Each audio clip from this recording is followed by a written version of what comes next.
સનાતનના 4 પુરુષાર્થ છે ધર્મ, અર્થ, કામ, મોક્ષ. આને રિલેટેડ જેટલું પણ દુનિયામાં છે એ બધું જ મહાભારતમાં છે, અને જો એ મહાભારતમાં નથી તો એ દુનિયામાં નથી. ભારતનો જે મૂળ જ્ઞાન છે એ ઇન્ટેન્શનલી આપણા સિસ્ટમમાંથી કાઢી નાખવામાં આવ્યો હતો.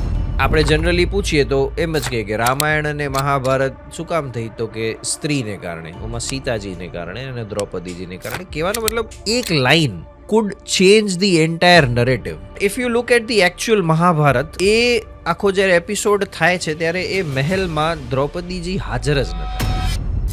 બીજું સૌથી એસ્પેક્ટ છે કે આજે લોકો ખૂબ કમ્પ્લેન કરતા હોય કે મારી લાઈફમાં આમ છે ને મારી લાઈફમાં આમ છે. તમે કૃષ્ણનું જીવન જોશો ને, કૃષ્ણના જીવનમાં સ્ટ્રગલ્સ જ સ્ટ્રગલ્સ છે. આજે સારા નંબર્સ હશે તો લોકોને યાદ હશે, કાલે ભૂલી જશે. Four example Nokia, Motorola, કોડેક, Konica, આ બધી કંપનીઓ જે લોકોએ વસ્તુ લઈ આવ્યા હતા, બટ અત્યારે આમાંથી કોઈ ના નામ આપણે બિઝનેસના કોન્ટેક્સ્ટમાં ધર્મ શું છે? બિઝનેસના કોન્ટેક્સ્ટમાં સિમ્પલ વર્ડ્સમાં કહું તો તમે એક સ્કિલફુલ વ્યક્તિ કોઈ એરિયામાં જરૂરી નથી કે એ લીડરશિપ રોલમાં પણ એપ્ટ હોય. મહાભારત આપણે એક એવો મેસેજ આપે છે કે રિસોર્સિસ કરતાં સ્ટ્રેટેજી વધુ ઇમ્પોર્ટન્ટ છે. કારણ કે રિસોર્સિસ વાઇઝ તો કૌરવો સ્ટ્રોંગ હતા જ. Every fight is not worth fighting. આપણા ઘરના વડીલો એવું કહેતા હશે કે ઘરમાં મહાભારત ન રખાય, નહીતર ઘરમાં મહાભારત થાય. ઘરમાં કંઈક કંકાસ થાય તો કે યાર રામાયણ થઈ ગઈ છે, કે રામાયણ ન કરને તું. વી હેવન્ટ રિયલાઇઝ કે આ આપણે એના ખરેખર અર્થ શું છે. એ સિરિયલ્સ, પિક્ચર્સમાંથી આપણે જોઈને એવું આપણે કહી દઈએ કે કાંડ થઈ ગયું. તો again it is a very negative association, this word કાંડ. તમે જો રાવણ અને દુર્યોધન આ બે કેરેક્ટર્સને લ્યો અને એમાં એક કોમન ટ્રેટ જો પકડો કે એના પતન પાછળનું કારણ શું, તો એક કોમન કારણ નીકળીને આવશે.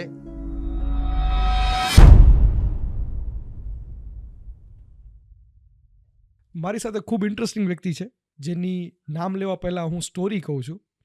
એક કોર્પોરેટ હાઈ પેઇંગ જોબ છોડીને 3 ટાઈમ લેસ જોબ એક્સેપ્ટ કરે છે, જેના લીધે એ પોતાના પેશન ફોલો કરી શકે. અને એમણે એવું શબ્દ વાપર્યું હતું કે મારી અંદર જે છે એ હું બહાર લઈ આવી શકું.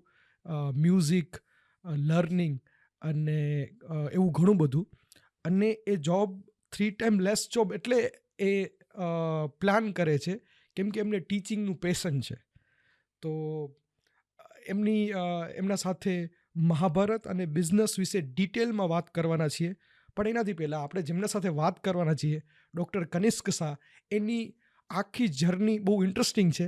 એ એમના સાથે આપણે વાત કરીને જાણશું. નમસ્તે સાહેબ. નમસ્તે. કેમ છો? બસ ઓલ વેલ. આપ કેમ છો? મહાભારતની સ્ટોરીથી પહેલાં અમને આપની સ્ટોરીમાં ઇન્ટરેસ્ટ છે. પણ એનાથી પહેલાં એક ક્વિક મહાભારતનો ક્વેશ્ચન મને પૂછવો છે. ફોર એક્ઝામ્પલ, કોઈ વ્યક્તિને, જેમ કે હું, જેને કોઈ વ્યક્તિ પાસેથી જ્ઞાન લેવું છે, તો મહાભારતના કોન્ટેક્સ્ટમાં એનો માઇન્ડસેટ અથવા અપ્રોચ કેવો હોવો જોઈએ?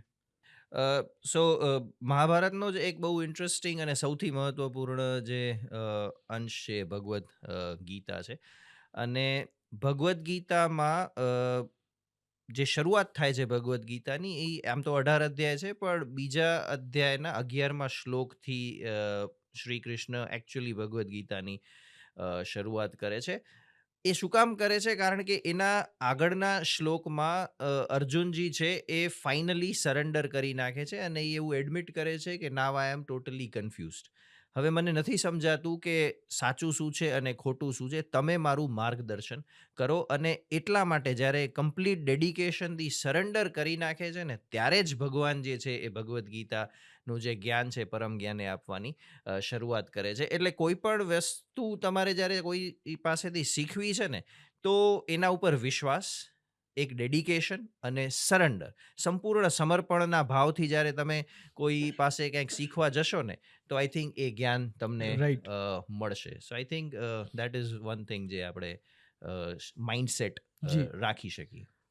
એને હું સર એવું કહી શકું કે હું મારું કપ છે એ એમ્પ્ટી રાખું. હમ. જો હું એમ્પ્ટી Yes. કપથી આવું, કોઈ Yes. પ્રી કન્સીવ કોઈ થોટ પ્રોસેસ સાથે, એના કરતાં હમ. Yes. ઝીરો અથવા એમ્પ્ટી કપ. Yes. તો સર મને છે ને સૌથી પહેલાં આપની સ્ટોરી જાણવી છે હમ. કે મહાભારત આપના જીવનમાં ક્યારે આવ્યું, હમ, એનાથી પહેલાં આપનું જે કરિયર સિલેક્શનવાળું જે છે હમ, મને એવા ફોર્મમાં જાણવી છે હમ, કે જેનાથી હું અને મારા વ્યુઅર એ ઓળખી શકીએ કે જે આગળ અમને વાત કરવાનો છે એની એક્ઝેક્ટ સ્ટોરી શું છે. Okay, for example corporate to university, hmm, અને યુનિવર્સિટી પછી તો મારા પાસે ઘણું બધું રિસર્ચ છે, ઓકે, તો એનો સ્ટેપ બાય સ્ટેપ એની વાત કરવી છે. તો ફર્સ્ટ કોર્પોરેટ અને એના હમ, પછી યુનિવર્સિટી, આ ટ્રાન્ઝિશન્સ બધા જાણવા છે મને. ઓકે. તો લાઈક કોઈ પણ વ્યક્તિ જ્યારે સ્કૂલિંગ પૂરું કરે તો એના અલગ અલગ એમ્બિશન્સ હોય છે. I am talking about back in 2001 earthquake વખતની વાત છે. I am that batch student. તો એકચ્યુઅલી કોઈ પ્રોપર ગાઈડન્સ તો હતું નહીં કે આ લેવું જોઈએ, આ ન લેવું જોઈએ. તો એ સમયે આઈટી વોઝ ઇન ટ્રેન્ડ. સો અને ફોર્ચ્યુનેટલી ગુજરાતની એક બહુ સારી કોલેજમાં મને આઈટીમાં એડમિશન પણ મળી ગયું એન્જિનિયરિંગમાં. બટ સમહાઉ એડમિશન્સ લીધા પછી આઈ રિયલાઇઝ કે ના, ધીસ ઇઝ સમથિંગ જે not my cup of tea. આ કદાચ મને આગળ જતાં નહીં ફાવે. સો મેં એ છોડી દીધું. પછી મેં માઇક્રોબાયોલોજીના ફિલ્ડમાં મારું ગ્રેજ્યુએશન જે છે એ પૂરું કર્યું. પછી મારું જે પોસ્ટ ગ્રેજ્યુએશન છે એ મેં મેનેજમેન્ટમાં પૂરું કર્યું. એટલે પછી જ્યારે પ્લેસમેન્ટ્સની વાત આવી તો મને એવું લાગ્યું કે મારું માઇક્રોબાયોલોજી અને મેનેજમેન્ટ આ બંને જે છે એ ફાર્માસ્યુટિકલ ઇન્ડસ્ટ્રી છે, એ રાઇટ ઇન્ડસ્ટ્રી છે, કારણ કે ત્યાં બંનેનું કદાચ હું યુટિલાઇઝેશન કરી શકીશ. અને ફોર્ચ્યુનેટલી મને મારા કેમ્પસ પ્લેસમેન્ટ્સમાં એમાં મળી પણ ગયું ફાર્માસ્યુટિકલ કંપનીમાં. બટ લાઈફમાં જે આપણે વિચારતા હોઈએ જે એવું હોતું નથી. તો મને ત્યાં જોબ મળી. I did the job, but I left the job in around 6 months. Reason, મને ત્યાં કોઈ એક્ઝેક્ટલી કામ હતું જ નહીં. I was free. તો જ્યારે મેં છોડ્યું ત્યારે મને લોકોએ કીધું કે તું તો ગાંડો છો. બેઠે બેઠે તને સેલરી મળે છે તો ઇટ્સ ગુડ. બટ ક્યાંક એવું લાગ્યું કે આઈ એમ વેસ્ટિંગ માય ટાઈમ. એટલે પછી હું બીજી જોબમાં આવ્યો, which was the finance sector. સરસ હતી જોબ, સેલરી ખૂબ સારી હતી. વાઇલ આઈ વોઝ ધેર, મેં મારી ઉપર સેલ્સ મેનેજર્સને જોયા, એરિયા મેનેજર્સને, ટેરિટરી મેનેજર્સને, નેશનલ મેનેજર્સને જોયા. આઈ રિયલાઇઝ કે કદાચ હું 10-12-15 વર્ષ આ ફિલ્ડમાં કાઢીશ તો હું આ લેવલ સુધી પહોંચી શકીશ. But is this the life જે મારે જીવવી છે? તો the clear cut answer was no, કે મારે આ પ્રકારનું જીવન નથી જીવવું. આઈ એમ નોટ સેઇંગ કે કોઈ ખરાબ જીવન છે, બટ મારી જે થોટ પ્રોસેસ હતી તો એના એ સેટ નહોતું થતું. તો I thought that now I should switch. અને એકેડેમિક્સમાં પહેલાંથી એવું રસ હતું કે ઇવેન્ચ્યુઅલી તો એકેડેમિક્સમાં જ આવું છે. બટ એ નિર્ણય થોડો વહેલો મેં લઈ લીધો, અને that was the reason I shifted to academics. Hmm. 2009માં હું એકેડેમિક્સમાં આવ્યો. અને મને એવું લાગે છે કે ભગવાનની દયા છે અને મહેરબાની છે કે તમને જે ગમતું હોય ત્યાં તમે જો પહોંચી જાઓ તો it's actually a grace of God. અને મને કદાચ હું આ ફિલ્ડમાં, it is the right place, એટલે હું ટીચિંગમાં આવ્યો. અને પછી હું ઘણું બધું એક્સપ્લોર કરી શક્યો. મને જે ગમતું હતું એ વસ્તુમાં હું થોડો આગળ વધી શક્યો. So I think that is how this journey has been. Foreign trip રિસર્ચનું, હમ. પછી આપે બુક્સ લખ્યું છે, હમ, આપનું લખેલું પ્લે નેશનલ ડ્રામામાં સિલેક્ટ થયું છે. હમ, હમ, તો મારા પાસે લિસ્ટ ઓફ અચીવમેન્ટ્સ છે. હમ. તો મને એ જાણવું છે કે ખરેખર તમે આજે સ્વિચ કર્યું હતું કરિયર, એ આ બધું જે તમને ગમતું હતું એ એના સ્પેશિયલી એના માટે કર્યું હતું, કે આ પછી આઉટકમ થયું તમે જે કરતા ગયા, કે તમે હા, મ્યુઝિક કરો છો, હા, હા, તમે બીજા ઘણા બધા આર્ટ ફોર્મ જેનું મને નામ પણ નથી આવડતું. હા, વેન્ટ્રીલોક્વિસ્ટ. યસ. ના, એ યુ આર એક્ઝેક્ટલી રાઈટ. એ કોઈ પ્લાન્ડ નહોતું. ટીચિંગ વોઝ પ્લાન, કે આ વસ્તુ ગમે છે, એમાં જવું છે. બાકી બધું જે છે એ આઉટકમ છે. એ કદાચ મને પણ નહોતું ખબર કે ધીસ ઇઝ ઇન મી. પણ જ્યારે તમે સાચી જગ્યાએ હો, જ્યારે તમે ખુશ હો, તો આઈ થિંક એ તમારામાં કંઈક અંદર પડેલું હોય તો એ બહાર આવે. તો ના, ઇટ વોઝ નોટ પ્લાન્ડ. એ બસ મેનિફેસ્ટ થયું એવું હું કહી શકીશ. રાઈટ. અને આ બધા વખતે ખુશી અથવા કેવા ઇમોશન હતા, મને સ્પેશિયલી એ જાણવા છે. જે અચીવમેન્ટ્સ છે, ફોર હા. એક્ઝામ્પલ જે નેશનલ સ્ક્રિપ્ટ રાઇટિંગમાં આપે કર્યું, આપનું ગાંધીજી વાળું પેલું ડ્રામા હતું એનું, તો એના વિશે મને થોડું કહો. ઇમોશન્સ તો વસ્તુ એવી છે કે એને શબ્દોમાં મૂકવું અઘરું છે. બટ હા, I mean that was my first short film, જે એક નાટકનું રૂપાંતરણ હતું ઇન્ટુ શોર્ટ ફિલ્મ. અને અ, કોઈ સ્વપ્ને કલ્પના નથી કે ઇન્ટરનેશનલ ગુજરાતી ફિલ્મ ફેસ્ટિવલ જે લોસ એન્જલિસ, જ્યાં હોલિવૂડ છે, ત્યાં એ સ્ક્રીન પણ થશે. કારણ કે એના પહેલાં મેં કોઈ દિવસ શોર્ટ ફિલ્મ બનાવી નથી. પણ આજે પણ તમે એ યુટ્યુબ પર છે જોશો તો પ્રોડક્શન ક્વોલિટી બહુ ઠીકઠાક છે, not so great. But content I know કે હજી મને એવું લાગે છે કે કન્ટેન્ટ વોઝ ગુડ. તો એ જર્ની ત્યાંથી શરૂ થઈ. પછી થિયેટર્સ કર્યું, નાટકો લખ્યા, ગીતો લખ્યા. સો દેટ જર્ની ક્યાંક ને ક્યાંક તમને યંગ રાખે છે, એ તમને સેટિસ્ફેક્શન આપે છે, એ તમને ખુશ રાખે છે. I think at the end of the day આ બધી વસ્તુ જે છે એ મેટર જી કરે છે. સો જી આઈ થિંક ઇમોશન્સને શબ્દોમાં મૂકવા અઘરા છે. બટ હા, મને એવું લાગે છે કે મને કોઈ કે તમે કેટલા વર્ષના થયા, તો હું એમ કહીશ કે મેં જ્યારથી ટીચિંગ શરૂ કર્યું ત્યાંથી વાવ. હું મારું જીવન શરૂ થયું એવું ગણું છું. બાકી તો it was, I don't know, એ જતું હતું એમ, એવું છે. તો એના પહેલાનું એ ફાઉન્ડેશન હતું ખાલી. હા, તો હું એ હિસાબે હું 16 વર્ષનો છું. તો Maharshi Vedvyas centre of Indian knowledge ભારતીય સિસ્ટમ, ભારતીય નોલેજ જ્ઞાન પરંપરા. સિસ્ટમ, હા, તો એના તમે ડાયરેક્ટર છો. જી, અને કચ્છ યુનિવર્સિટીમાં તમે 15 વર્ષથી જી. ટીચિંગ જે તમને ગમે છે એ હમ, ફિલ્ડમાં છો, અને એના જી. સાથે તમે અચીવમેન્ટ્સ છે. હમ, તો આ સ્પેસિફિક ઇન્ડિયન સિસ્ટમ છે, હમ. એના વિશે તમે અમને કહો. અ, 2020માં જે નવી શિક્ષણ નીતિ આવી, એમાં એક સૌથી વેલકમિંગ સ્ટેપ જે મને લાગે છે એ છે કે આપણી એજ્યુકેશન સિસ્ટમમાં ભારતીય જ્ઞાન પરંપરા, એટલે ભારતનો જે મૂળ જ્ઞાન છે એ ઇન્ટેન્શનલી આપણા સિસ્ટમમાંથી કાઢી નાખવામાં આવ્યો હતો. બિકોઝ આપણે વેસ્ટર્ન સિસ્ટમ, જેને મેકોલેઝ એજ્યુકેશન સિસ્ટમ કહેવામાં આવે છે, એ ફોલો કરીએ છીએ. પણ આના દ્વારા દરેક સ્કૂલ અને કોલેજીસમાં આપણું જે જ્ઞાન છે, બરાબર છે, એ ઇન્ટ્રોડ્યુસ કરવાની વાત આવે છે સિસ્ટમેટિકલી. અને આપણું જ્ઞાન એટલે એવું જ નથી કે કોઈ ધર્મની વાત છે. આપણે ત્યાં મેથેમેટિક્સનું જ્ઞાન છે, એસ્ટ્રોનોમીનું જ્ઞાન છે, સ્થાપત્ય, શિલ્પકલા, આર્કિટેક્ચર, સિવિલ એન્જિનિયરિંગ, ઇકોનોમિક્સ, અર્થશાસ્ત્ર, આ તમામ બ્રાન્ચીસનું સ્ટડી જે આપણે ત્યાં થયેલું છે પણ આપણે ત્યાં જ ભણાવવામાં નથી આવતું, એ કઈ રીતે સિસ્ટમેટિકલી આપણી એજ્યુકેશન સિસ્ટમમાં આવે, એના માટેનો આ પ્રયાસ ગવર્મેન્ટનો હતો. અને એ પ્રયાસને અનુરૂપે કચ્છ યુનિવર્સિટીમાં આ કામ વધુ સારી રીતે થઈ શકે, એટલે અહીંયા આ મહર્ષિ વેદવ્યાસ ભારતીય જ્ઞાન પરંપરા સેન્ટર એસ્ટાબ્લિશ કરવામાં આવ્યું છે. અને એનું હું પોતાને જાતને લકી માનું છું કે મને એનું દાયિત્વ આપ્યું છે. એટલે તમારો એનામાં રોલ શું છે, sir?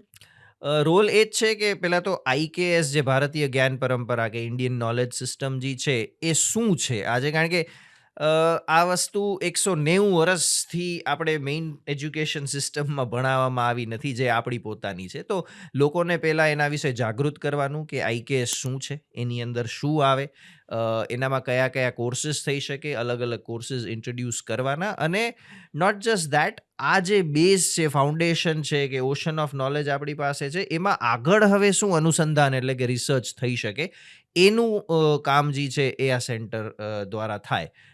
That is the entire idea. તો આ વસ્તુ જોવાની છે. પ્રચાર પ્રસાર થાય, અવેરનેસ આવે, વધુ આગળ રિસર્ચ થાય, તો એ આ અને એનું પ્રેક્ટિકલ અત્યારના સમયમાં કઈ રીતે શું એપ્લિકેશન્સ થઈ શકે છે, કેમ કામ આવી શકે છે, ઓલ સર, દેટ.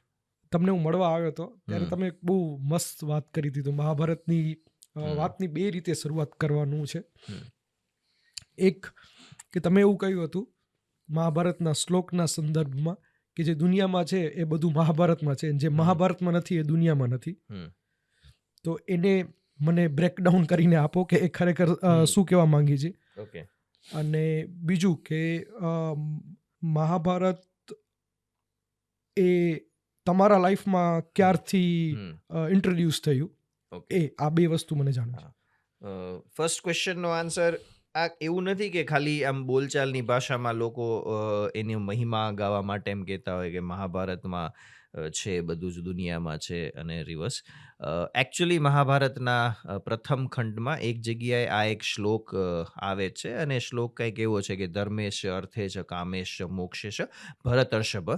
એટલે કહેવાનો મતલબ કે આ જે ચાર પુરુષાર્થ છે, જે સનાતનના ચાર પુરુષાર્થ છે, ધર્મ, અર્થ, કામ, મોક્ષ, આને રિલેટેડ જેટલું પણ દુનિયામાં છે એ બધું જ મહાભારતમાં છે, અને જો એ મહાભારતમાં નથી તો એ દુનિયામાં નથી.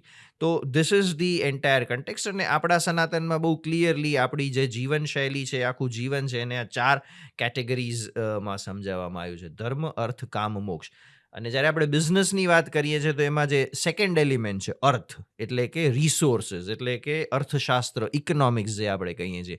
તો આખું અર્થ કે ઇકોનોમિક્સ જે છે દેટ ડીલ્સ વિથ મેનેજમેન્ટ, કારણ કે ઇકોનોમિક્સ જે છે એને મેનેજમેન્ટની મધર બ્રાન્ચ માનવામાં આવે છે. તો ઇન રાઈટ. ધેટ વે બિઝનેસમાં જે જાણવા જેવું છે કે જાણવું જોઈએ એ પણ તમને મહાભારતમાંથી મળે છે, કારણ કે એનો એક એલિમેન્ટ અર્થ જે છે એ મહાભારતમાં આવી જાય છે. તો દેટ ઇઝ વન આન્સર જે અને તમારો, જેના પર આપણે વધારે વાત કરવાના જેના છે. ઉપર આપણે આજનો પોડકાસ્ટ અને આગળ કરવાના ઇન છે. અ વે એ પણ છે કે આજે કોઈ પણ વ્યક્તિ છે એ પોતાનું સ્મોલ ઓર મીડિયમ બિઝનેસ કરે છે હમ, કે કોઈ પ્રોફેશનલ ફિલ્ડમાં હમ. જોબ કરે છે, હમ, તો એને જે અર્થવાળું એલિમેન્ટ છે હમ. મહાભારતનું હમ. એ કઈ રીતે ઉપયોગી થાય યસ. એના પર Yes. હા. એ કન્ટેક્સ્ટમાં યસ. આપણે વાત કારણ કે કરવાની છે. અર્થનું બહુ સીધો સરળ તમને મીનિંગ કહું તો ઇઝ રિસોર્સિસ, સંસાધનો. અને તમે કોઈ બી નાનું બિઝનેસ કે મોટું બિઝનેસ જ્યારે મેનેજ કરતા હો, basically you are managing resources. એ પછી પીપલ હોય, મની હોય, ટાઈમ હોય, મટીરિયલ હોય, એ બધા રિસોર્સિસને જે સારું મેનેજ કરી શકે છે એ સારું મેનેજમેન્ટ કરી શકે છે. તો અર્થ જે છે is basically managing the right, resources. Right. તો હા. મારું ફેવરિટ ક્વેશ્ચન હા. કે જો મહાભારત MBA હોય તો હા. What would be the first chapter? Mahabharat MBA હોય તો પેલા આને કોઇન્સિડન્સ કહેવો તો કોઇન્સિડન્સ કે મહાભારતનો જે પહેલો ચેપ્ટર છે કે મહાભારતની જે શરૂઆત છે એમાં જ અત્યારે જે મેનેજમેન્ટની વ્યાખ્યા જે છે ને એનામાં ખૂબ સારી રીતે આવી જાય છે.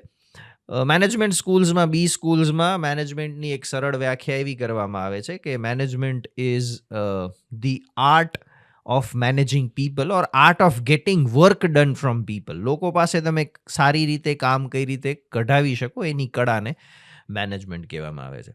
હવે મહાભારતની કથાની શરૂઆત કે મહાભારત કઈ રીતે લખાણું એની પાછળની બહુ ઇન્ટરેસ્ટિંગ ઘટના છે કે મહર્ષિ વેદવ્યાસ જે હતા, જે માત્ર એના રચયિતા નથી મહાભારતના, એ એક પાત્ર પણ છે આખી મહાભારતમાં. એ હોય છે, એ સાક્ષી છે. તો એમને જ્યારે વિચાર્યું કે આ આખી ગાથા જે છે એ લખાવી જોઈએ, કારણ કે આવનારા પેઢીઓ માટે એ એક દિશા સૂચનનું કામ કરશે, તો એ પેલા બ્રહ્માજી પાસે જાય છે. તો બ્રહ્માજી એવું કહે છે કે Ganpatiji is the right person આ લખવા માટે. એટલે પછી ગણપતિજીની ઉપાસના કરે છે, અને ગણપતિજી જ્યારે આવે છે ત્યારે વેદવ્યાસજી એવું કહે છે કે મારી એવી ઈચ્છા છે કે આ એક મહાન ગ્રંથ મેં રચના કરી છે, આપે લખો. તો ગણપતિજી એક કન્ડિશન મૂકે છે કે હા, હું લખું, બટ મારી કન્ડિશન એ છે કે આખા પ્રકરણ દરમિયાન મારી જે પેન છે એ ઊભી ન રહેવી જોઈએ. તો સામે વેદવ્યાસજી છે એ સામે કાઉન્ટર કન્ડિશન મૂકે છે કે અગ્રીડ, પણ મારી પણ એક કન્ડિશન એ છે કે તમે જ્યારે હું બોલું છું તો માત્ર લખશો નહીં, તમે એ શ્લોકનો અર્થ સમજી ને પછી જો લખશો તો એ મારી કન્ડિશન છે. અને this is how they both agreed. અને કારણ કે 1,00,000થી વધુ શ્લોકની મહાભારત છે, એટલે વચ્ચે વચ્ચે વેદવ્યાસજી ઇન્ટેન્શનલી એવા ક્રિપ્ટિક, એવા ગૂઢ શ્લોકો ની રચના કરતા, જેને કુટહ શ્લોક કહેવામાં આવે છે. એવા 8,800 શ્લોક છે આખી મહાભારતમાં. એટલે જ્યારે એવા એ શ્લોક બોલતા ત્યારે ગણપતિજીને થોડુંક પોઝ લેવું પડતું, એનો અર્થ, એનો મર્મ સમજવા માટે, અને પછી એ લખતા. એટલે વચ્ચે જે બ્રેક મળતો એમાં વેદવ્યાસજી જે આગળની મહાભારતજી છે એ વિચારતા, અને પછી એ રીતે આખી મહાભારતજી છે એ લખાણી. તો અહીંયા મેનેજમેન્ટ માટેનો બહુ ઇમ્પોર્ટન્ટ લેસન એ છે કે મેનેજમેન્ટમાં રાઈટ પર્સન પાસેથી રાઈટ જોબ કરાવી એ એક આર્ટ છે. હવે વેદવ્યાસજીને ખબર હતી કે Ganpatiji is the right person to write it, અને એમની પાસેથી આ લખાવાની છે. હવે જ્યારે ઓર્ગેનાઇઝેશનમાં પણ કોઈ વ્યક્તિ પાસે કામ કઢાવવાનું હોય છે ને, તો ઈ પણ સ્માર્ટ છે, એને ખબર છે કે આ કામ મારા વગર નહીં થઈ શકે, તો એ પણ તમારી સામે અમુક કન્ડિશન્સ મૂકશે. તો એ સમયે વેદવ્યાસજી રીતે તમે એક સ્માર્ટ મેનેજર તરીકે એ કન્ડિશન્સ કે ક્રાઇટેરિયાસ ફૂલફિલ થાય, અને કામ પણ થાય અને વિલિંગલી અને એન્થુઝિયાસ્ટિકલી કઈ રીતે કામ કરાવી શકે. તો આઈ થિંક એ એક સ્માર્ટ મેનેજરની નિશાની છે. બિકોઝ ઇવેન્ચ્યુઅલી લોકોને મેનેજ કરવું એ જ સૌથી ઇમ્પોર્ટન્ટ છે અને એ જ સૌથી અઘરું છે આઈ ગેસ. તો અહીંયા વેદવ્યાસજી મહાભારતની શરૂઆતમાં જ આપણે એ એક બહુ ઇમ્પોર્ટન્ટ લેસન આપે છે કે રાઈટ વ્યક્તિ પાસે રાઈટ વેમાં રાઈટ વર્ક કઈ રીતે આપણે કરાવવું જોઈએ. મને સર આમાં ઇન્ટરેસ્ટિંગ એ લાગે છે કે સોલ્યુશન આવે છે. For example there can be an number of solution, પણ એક એવું સોલ્યુશન છે કે જ્યાં બંને પાર્ટી વિલિંગલી કામ કરે છે, તો એ સોલ્યુશન બ્યુટીફુલ છે. એક્ઝેક્ટલી. તો હું મેનેજમેન્ટનો જે ડેફિનેશન મેં શરૂઆતમાં કીધો કે it is the art of getting work done from people, એનામાં હું 2 વર્ડ એડ કરું છું કે management is an art of getting work done from people willingly and enthusiastically. Right. એટલે એ ઉર્જા સાથે અને ઈચ્છા સાથે બંને સાથે જ્યારે કામ કરે છે તો એ કામમાં ઓટોમેટિકલી ઇફેક્ટિવનેસ કે પ્રોડક્ટિવિટી વધે છે. બાકી કરવા ખાતર તો કરે જ છે લોકો કામ. દરેક ક્વેશ્ચનમાં મને એવું બોલવું પડે છે કે આ વન ઓફ ધ મારો ફેવરિટ ક્વેશ્ચન છે. કૃષ્ણ આખી પર છે. મહાભારત મારી ફેવરેટ છે તો ક્વેશ્ચન હોઈ શકે. કૃષ્ણ એના મારા એક્સપિરિયન્સ પરથી હું કહું, મેં કોચિસ કન્સલ્ટન્ટ સાથે કામ કર્યું છે અને ઘણી જગ્યાએ હું મેન્ટી રહ્યો છું અને ઘણા બિઝનેસને માર્કેટિંગના ટર્મ્સમાં હું કન્સલ્ટન્ટ તરીકે મેં કામ કર્યું છે. તો સમહાઉ એક કન્સલ્ટન્ટનું ઇમ્પોર્ટન્ટ અથવા કોચ કે મેન્ટરનું ઇમ્પોર્ટન્ટ એ અત્યારે હું એવું જોઈ રહ્યું છું કે લોકો સમજી પણ રહ્યા છે અને થઈ રહ્યું છે. અને જે અલ્ટિમેટ જે આપણે મળ્યા હતા ત્યારે તમે શબ્દ બહુ મસ્ત વાપર્યો હતો, જગતગુરુ. એક કેરેક્ટર વિશે તમે કહો અને એનું જે કન્ટ્રીબ્યુશન છે એક મોટા જીતમાં અને એનું કન્સિસ્ટન્ટ કામ છે એના મેન્ટીનું ધ્યાન રાખવાનું, તો એના કેરેક્ટર વિશે કહો. કૃષ્ણના ચરિત્રને થોડાક શબ્દોમાં મૂકવું it's itself is a big challenge. પણ તમે કૃષ્ણના જીવનને જોશો ને તો you will find everything in it. એટલે એમને પૂર્ણ પુરુષોત્તમજી કીધા છે એ એમને નથી કીધા, કારણ કે એમને વાંસળી પણ હાથમાં લીધી છે અને જરૂર પડે એમને ચક્ર પણ ધર્યો છે. તો he is in both the cases. એને નેગોશિએશન્સ કરવાની જરૂર પડી છે તો એક્સ્ટ્રીમ લેવલ સુધી નેગોશિએશન્સ પણ કર્યા છે કે પાંડવોને તમે એક ઘર જેમાં 5 ઓરડા હોય, 5 રૂમ્સ હોય એ આપી દો તોય ચાલશે. અને જ્યારે યુદ્ધની વાત કરી છે તો કદાચ વિશ્વએ નથી જોયો એવા યુદ્ધ માં પણ એમનું યોગદાન છે. તો આઈ મીન એ એકચ્યુઅલી કોઈ જગ્યાએ કિંગ નથી પણ એ કિંગ મેકર પણ છે. તો એ રીતે પણ છે. તો આઈ મીન એના ઘણા બધા એસ્પેક્ટ છે. એનાલિટિકલ પાવર તમે અત્યારે જુઓ તો એમનામાં ખૂબ છે. દરેક મહાભારતનો જ્યારે યુદ્ધ થાય છે તો દરેક પાત્રના સ્ટ્રેન્થ અને દરેક પાત્રની જે વીકનેસ જે છે એ એમને ક્લિયરલી ખબર છે અને એ રીતે એ બધાને ગાઈડ કરે છે. તો દેટ ઇઝ ઓલ્સો ઇમ્પોર્ટન્ટ.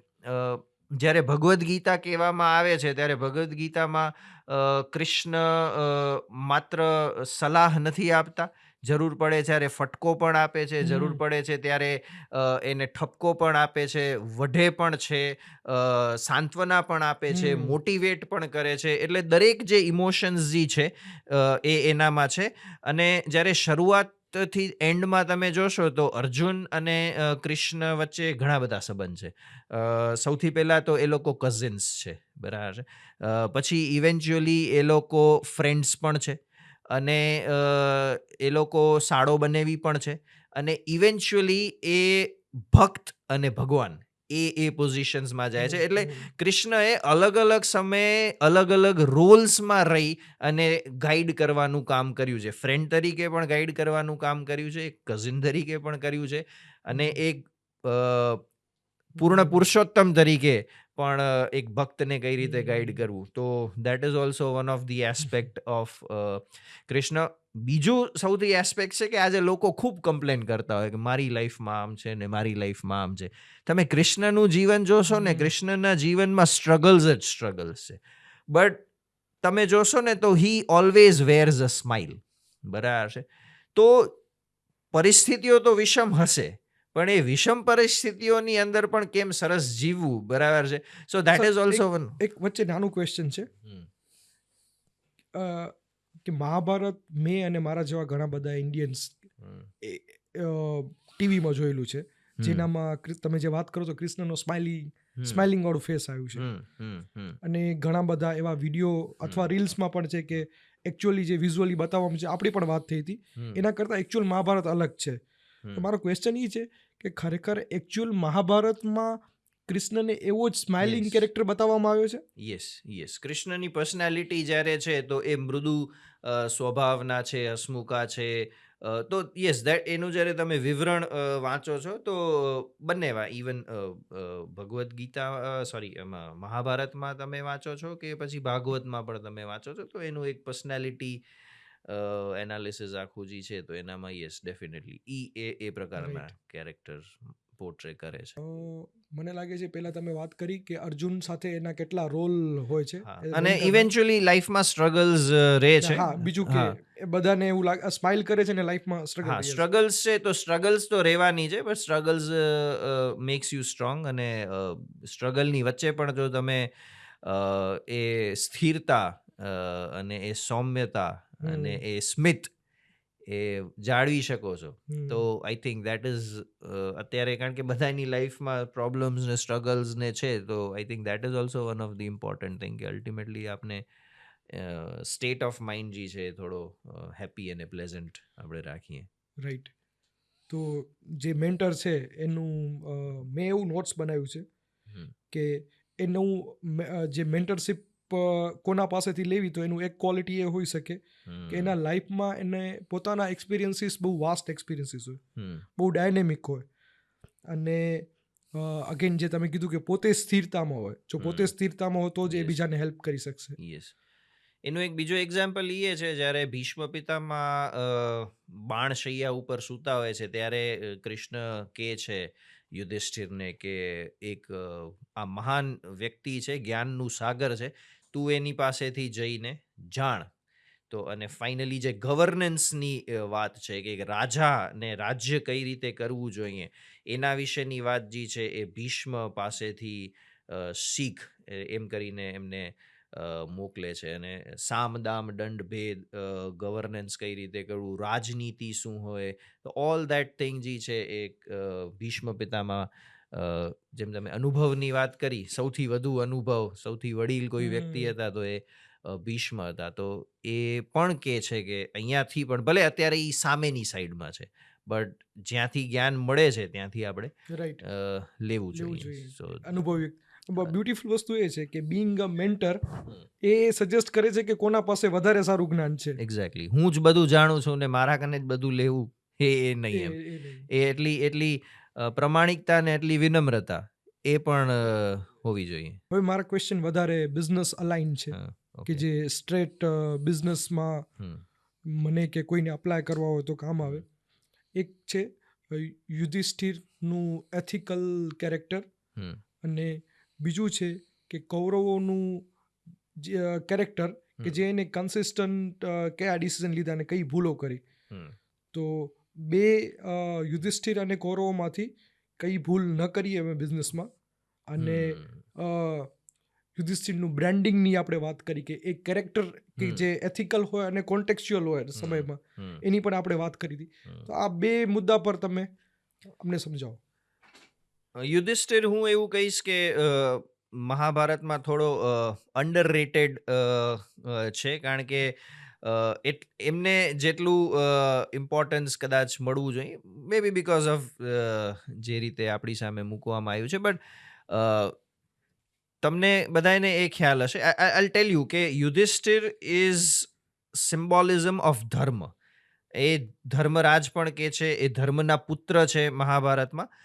ધર્મ એટલે રિલિજિયન અહીંયા બિલકુલ નથી. ધર્મ એટલે જે રાઈટ છે, એટલે રાઇટિયસનેસ, એથિકલની વાત છે. અને બિઝનેસમાં અત્યારે one thing that is going to help you that જે તમને લોંગ ટર્મ સસ્ટેન કરવામાં મદદ કરશે એ છે ઇફ યુ આર એથિકલ. જો તમે કોડ ઓફ કન્ડક્ટ જે છે બિઝનેસના એને જો ફોલો કરો છો. મહાભારતની શરૂઆતમાં જ્યારે પાંડુ જે છે એને ખબર પડે છે કે કુંતી પાસે એવો વરદાન છે કે એ મંત્રના આહવાનથી પુત્ર પ્રાપ્તિ કરી શકે છે કોઈ પણ દેવના આહવાનથી, તો એ સૌથી પહેલા એમ કે છે કે તું ધર્મનું આહવાન કર. અને એના દ્વારા જે એમને પુત્ર થાય છે એ છે યુધિષ્ઠિર. અને મહાભારતમાં એક જગ્યાએ ક્લિયરલી કહે છે શું કામ ધર્મ, કારણ કે જ્યાં ધર્મ છે ને ત્યાં જ પ્રજા સુખી છે, એટલે કે વેલફેર છે.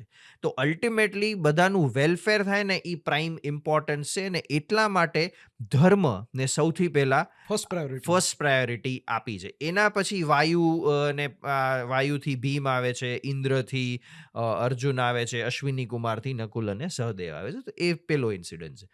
બીજો ઇન્સિડન્ટ મહાભારતમાં કૃષ્ણ અને પાંડવો જ્યારે પહેલી વાર મળે છે ને એ સૌથી પહેલા મળે છે દ્રૌપદીનું જે સ્વયંવર વાળો એપિસોડ છે ત્યાં મળે છે. અને કૃષ્ણ સૌથી પહેલા જઈ અને પગે લાગે છે યુધિષ્ઠિરને, ન કે કુંતીને જે એના બુઆ છે, જે એના ફઈ છે. અને યુધિષ્ઠિર મોટા ભાઈ છે, કૃષ્ણ કરતા મોટા છે. તો the symbolic message is Krishna ત્યાં છે જ્યાં ધર્મ છે. ઓકે, અને જ્યાં ધર્મ છે ત્યાં કૃષ્ણ છે, અને જ્યાં કૃષ્ણ છે ત્યાં જય છે. ઇન્ટરેસ્ટિંગલી ઘણા કદાચ લોકોને નહીં ખબર હોય પણ મહાભારતનું મૂળ નામ છે ને એ જય છે. ક્યાં વાત હે? હા, એ એનું ઓરિજિનલ નામ છે. પછી એનું નામ ભારત હતું, અને પછી અત્યારનો જે છે એનામાં આપણે એને મહાભારત તરીકે ઓળખીએ છીએ. જય તો કે શેનો જય? તો ધર્મનો જય.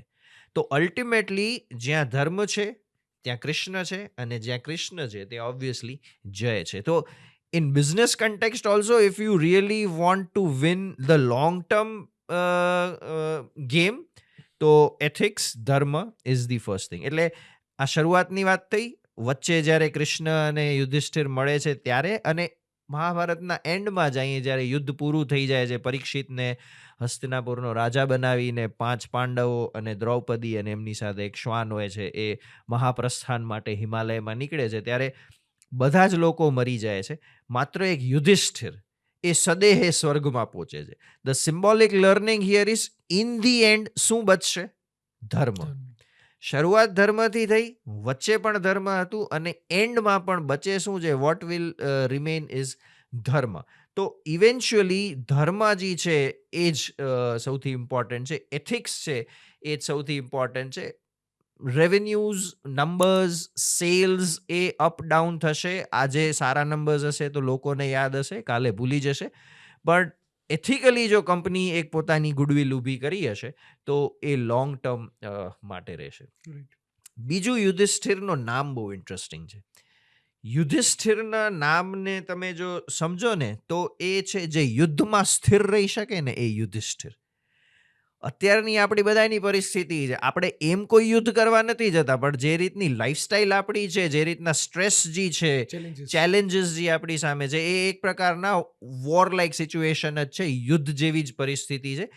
એવામાં જો તમે પોતાને કૂલ રાખી શકો, એવામાં જો પોતાને તમે એકદમ કામ રાખી શકો, જો સ્થિર રાખી શકો ને, તો એ that is a real skill આજના માહોલ. તો યુધિષ્ઠિરજી છે એ તમને એ પણ શીખવાડે છે કે યુદ્ધની પરિસ્થિતિ હોય, એટલે કે વિષમ પરિસ્થિતિ હોય, એમાં પણ સ્થિર રહી શકે ને એ યુધિષ્ઠિર. સો યુધિષ્ઠિર પાસેથી ઘણું બધું શીખવા જેવું છે, લેવા જેવું છે.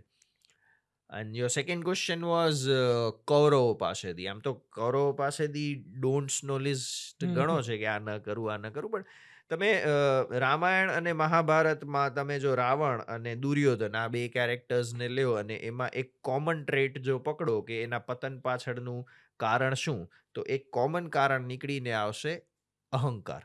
That is arrogance. જ્યારે તમને એરોગન્સ આવશે ને, તમારું પતન છે એ નિશ્ચિત છે. હવે એને બિઝનેસના પર્સ્પેક્ટિવમાં મૂકીએ ને તો બિઝનેસમાં એક વાત કહેવામાં આવે છે, એક પ્રશ્ન પૂછવામાં આવે છે કે where does an elephant sit? તો લોકો વિચારે કે where does an elephant sit? એનો જવાબ છે elephant sits wherever it wants to seat.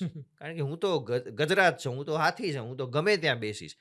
પણ જો તમે બિઝનેસમાં આ એપ્રોચ રાખશો ને તો તમે ફેંકાઈ જશો, યુ વિલ બી આઉટ. કારણ કે આ આપણે જોયું જ છે. For example Nokia, for example Motorola, for example Kodak, Konica, આ બધી કંપનીઓ જે તે સમયે કાં પોતાની કેટેગરીમાં માર્કેટ લીડર હતી, કાં પોતાની કેટેગરીમાં પાયનિયર્સ હતી. એ લોકોએ આ વસ્તુ લઈ આવ્યા હતા. બટ અત્યારે આમાંથી કોઈ ના નામ આપણે કાં જાણવા નથી મળતા, અને કાં હશે તો કોઈ બહુ કન્સિડરેબલ અમાઉન્ટ ઓફ એ લોકોનું કાંઈ કોન્ટ્રીબ્યુશન નથી. વાય? બિકોઝ એ લોકો એટલા એરોગેન્સ રહ્યા કે અમે જેમ કરશું ને એમ જ માર્કેટ ચાલશે, કે બિઝનેસ વર્લ્ડ ગમે એટલું બદલતું હોય, અમે તો આમ જ કરશું, આમ જ થશે, અમે નહીં બદલીએ. તો ક્યાંક ને ક્યાંક આ તમને જે છે ને એ બિઝનેસમાં પ્રોબ્લેમ્સ કરાવે છે. Nokia didn't adapted to Android system, Nokia didn't adapted to dual SIM, અને એ લોકોને એમ થયું કે અમને કોણ કોમ્પીટ કરી શકે, and now we know Nokia is history. તો બિઝનેસમાં પણ જો તમે એરોગન્સમાં આવી જાઓ છો, બરાબર છે, કોઈ પણ પ્રકારની હોઈ શકે, અને તમે રિજિડ થઈ જાઓ છો, તમે ફ્લેક્સિબલ નથી રહેતા, તમે એડેપ્ટ નથી કરતા, તમે ઇનોવેટ નથી કરતા, રીક્રિએટ નથી કરતા પોતાને, તો I think you will fail. Right. મારા 2 ક્વેશ્ચન છે. એક કે યુધિષ્ઠિરના કોન્ટેક્સમાં તમે જે વાત કર્યું, જે લર્નિંગની વાત કર્યું, જે ધર્મ ફર્સ્ટ પ્રાયોરિટી ને અલ્ટિમેટ એ જીતે છે, એ વાત બહુ બ્યુટીફુલ છે. ફર્સ્ટ પ્રાયોરિટી મળે છે ને અલ્ટિમેટ એ જીતે છે. બિઝનેસના કોન્ટેક્સ્ટમાં ધર્મ એટલે ખાલી એથિકલ સ્ટાન્ડર્ડ છે કે એનામાં બીજું કંઈ વધારે સમજી શકાય? બિઝનેસના કોન્ટેક્સ્ટમાં ધર્મ શું છે? બિઝનેસના કોન્ટેક્સ્ટમાં એક તો સિમ્પલ વર્ડ્સમાં કહું તો તમે ટ્રાન્સપરન્ટ રહ્યો, દેટ ઇઝ વન. સેકન્ડ, તમારી જે કથની છે અને કરની છે એમાં તાલમેલ હોય, દેટ ઇઝ સેકન્ડ. થર્ડ, જે તમે કમિટ કરો છો, કોઈ પણ પ્રકારના બિઝનેસ કમિટમેન્ટ આપો છો, એ પછી તમારા સ્ટેક હોલ્ડર્સને હોય કે પછી તમારા Clients ને. કન્ઝ્યુમર્સને હોય, તો કમિટમેન્ટ બિયોન્ડ એનીથિંગ, એમ એટલે કમિટમેન્ટ ઉપર તમે ખરા ઉતરો, બરાબર છે. So that is there. કોઈ પણ પ્રકારનું મેન્યુપ્યુલેશન ન કરવું, કે ચીટ ન કરવું, કે મિસગાઈડ ન કરવું, કે હાફ ઇન્ફોર્મેશન્સ પ્રોવાઈડ કરી અને શોર્ટ ટર્મ ગેઇન ના ઓબ્જેક્ટિવ ન રાખવા. તો આઈ થિંક આ બધા પેરામીટર્સને ક્યાંક ને ક્યાંક તમે મૂકી ધર્મ શકો સાથે આજના જોડી શકો. કન્ટેક્સ્ટમાં, as far as what we call as dharma. બીજો ક્વેશ્ચન એ છે કે ફોર એક્ઝામ્પલ મને આઈડેન્ટિફાઈ થઈ ગયું કે નોકિયાને આઈડેન્ટિફાઈ થઈ ગયું કે આપણે કોઈ એવા ડિસિઝન લીધા હતા કે આપણે કોઈ એવા ઈગોમાં હતા અથવા આપણે ચેન્જ થવા તૈયાર નહોતા, અને હવે આપણે નુકસાન થઈ રહ્યું છે અને હવે આઈડેન્ટિફાઈ થઈ રહ્યું છે, તો એ સ્ટેજમાં એ શું કરી શકે? I mean it's always okay to accept કે આ ખોટું થાય છે. તમે કાં અજ્ઞાનતાવશ એ ખબર નથી, કાં તમે ઈગોને કારણે એડમિટ નહોતા કરતા, અને કાં તમારામાં એ હિંમત નથી કે હું એડમિટ કરી શકું. પણ હવે વેન યુ હેવ રિયલાઇઝડ કે ના, ધીસ ઇઝ રોંગ, અઘરું છે, but I think admitting it and changing from that point, I think that is first required. Step. હા, એ જરૂરી છે. So that can be done. મારું જે નેક્સ્ટ ક્વેશ્ચન છે ને, એની આપણે આગળ ચર્ચા પણ કરી કે મહાભારતનું જે વિઝ્યુઅલ્સ મગજમાં બેસેલા છે એ ટીવી સિરિયલના બેસેલા છે. ફોર એક્ઝામ્પલ, તમે ભારતીય એડ્યુકેશન સિસ્ટમ ને લર્નિંગમાં કઈ રીતે લઈ આવો એના પર તમે ઘણા વર્ષોથી કામ કરો છો. તો મહાભારત જ્યારે એવા ફોર્મમાં અમે લોકોએ કન્ઝ્યુમ કરી છે કે જેમાં ઘણા બધા મિથ્સ છે, તો એ મને લાગે છે કે મિસગાઈડ કરે છે મિથ્સ, અને એ ઘણીવાર કહેવતો બની જાય છે મિથ્સ, અને એ ઘણીવાર પેઢીથી પેઢી એ મિથ પાસ થાય છે. તો આજે મોકો છે મહાભારત પર અને બિઝનેસ પર વાત કરી છે, તો એવા મહાભારતના એવા મિથ્સ જે છે જે તમે કોમન જોયા હોય અને જેને કદાચ આ પોડકાસ્ટથી કાઢવાથી સોસાયટીને બેનિફિટ થાય, તો એવા મિથ્સ. એક સૌથી મોટો મિથ ઈ છે કે આપણે એવું સાંભળતા હશું, આપણા ઘરના વડીલો એવું કહેતા હશે કે ઘરમાં મહાભારત ન રખાય, નહીંતર ઘરમાં મહાભારત થાય. તો હું જ લાઈવ એક્ઝામ્પલ છું. મારે કોઈ જગ્યાએ કોઈ ઉપર બિલીવ કરવાની જરૂર નથી. મેં અલગ અલગ ફોર્મેટ્સમાં મૂળ મહાભારત, સંક્ષિપ્ત મહાભારત, ઇંગ્લિશમાં મહાભારત, બધા જ પ્રકારની મહાભારત મેં રાખેલી છે. ઘરે મારી પણ ઓફિસ ને ઘરે બંને. ઓફિસમાં રાખેલી છે, ઘરે રાખેલી છે, કોઈ પ્રોબ્લેમ્સ કાંઈ હમ. થતા નથી, બરાબર છે. એટલે ઇનફેક્ટ ઇટ્સ રિવર્સ. મહાભારતને આપણે પંચમ વેદનું સ્થાન આપ્યું છે. આપણે એવું કહીએ છીએ કે ધર્મ, અર્થ, કામ, મોક્ષ જે મનુષ્યના 4 પુરુષાર્થ છે, એનું સમસ્ત આમાં છે. અને આપણે જો એ વસ્તુને ઘરમાં નથી રાખતા તો ઓબ્વિયસલી પછી બહારનો આપણે વ્યક્તિ આવીને ગમે ઈ એના વિશે કહી જશે અને આપણે એને સત્ય માની લેશું. એટલે એ એક તદ્દન ખોટી માન્યતા છે કે મહાભારતને ઘરમાં ન રખાય, નહીંતર ઘરમાં કલેશ થાય કે ઉલટાનું આપણે મહાભારત નુકસાન થાય, છે કે નોલેજથી આપણે દૂર રહીએ છીએ. દૂર રહી જઈએ છીએ, બરાબર છે.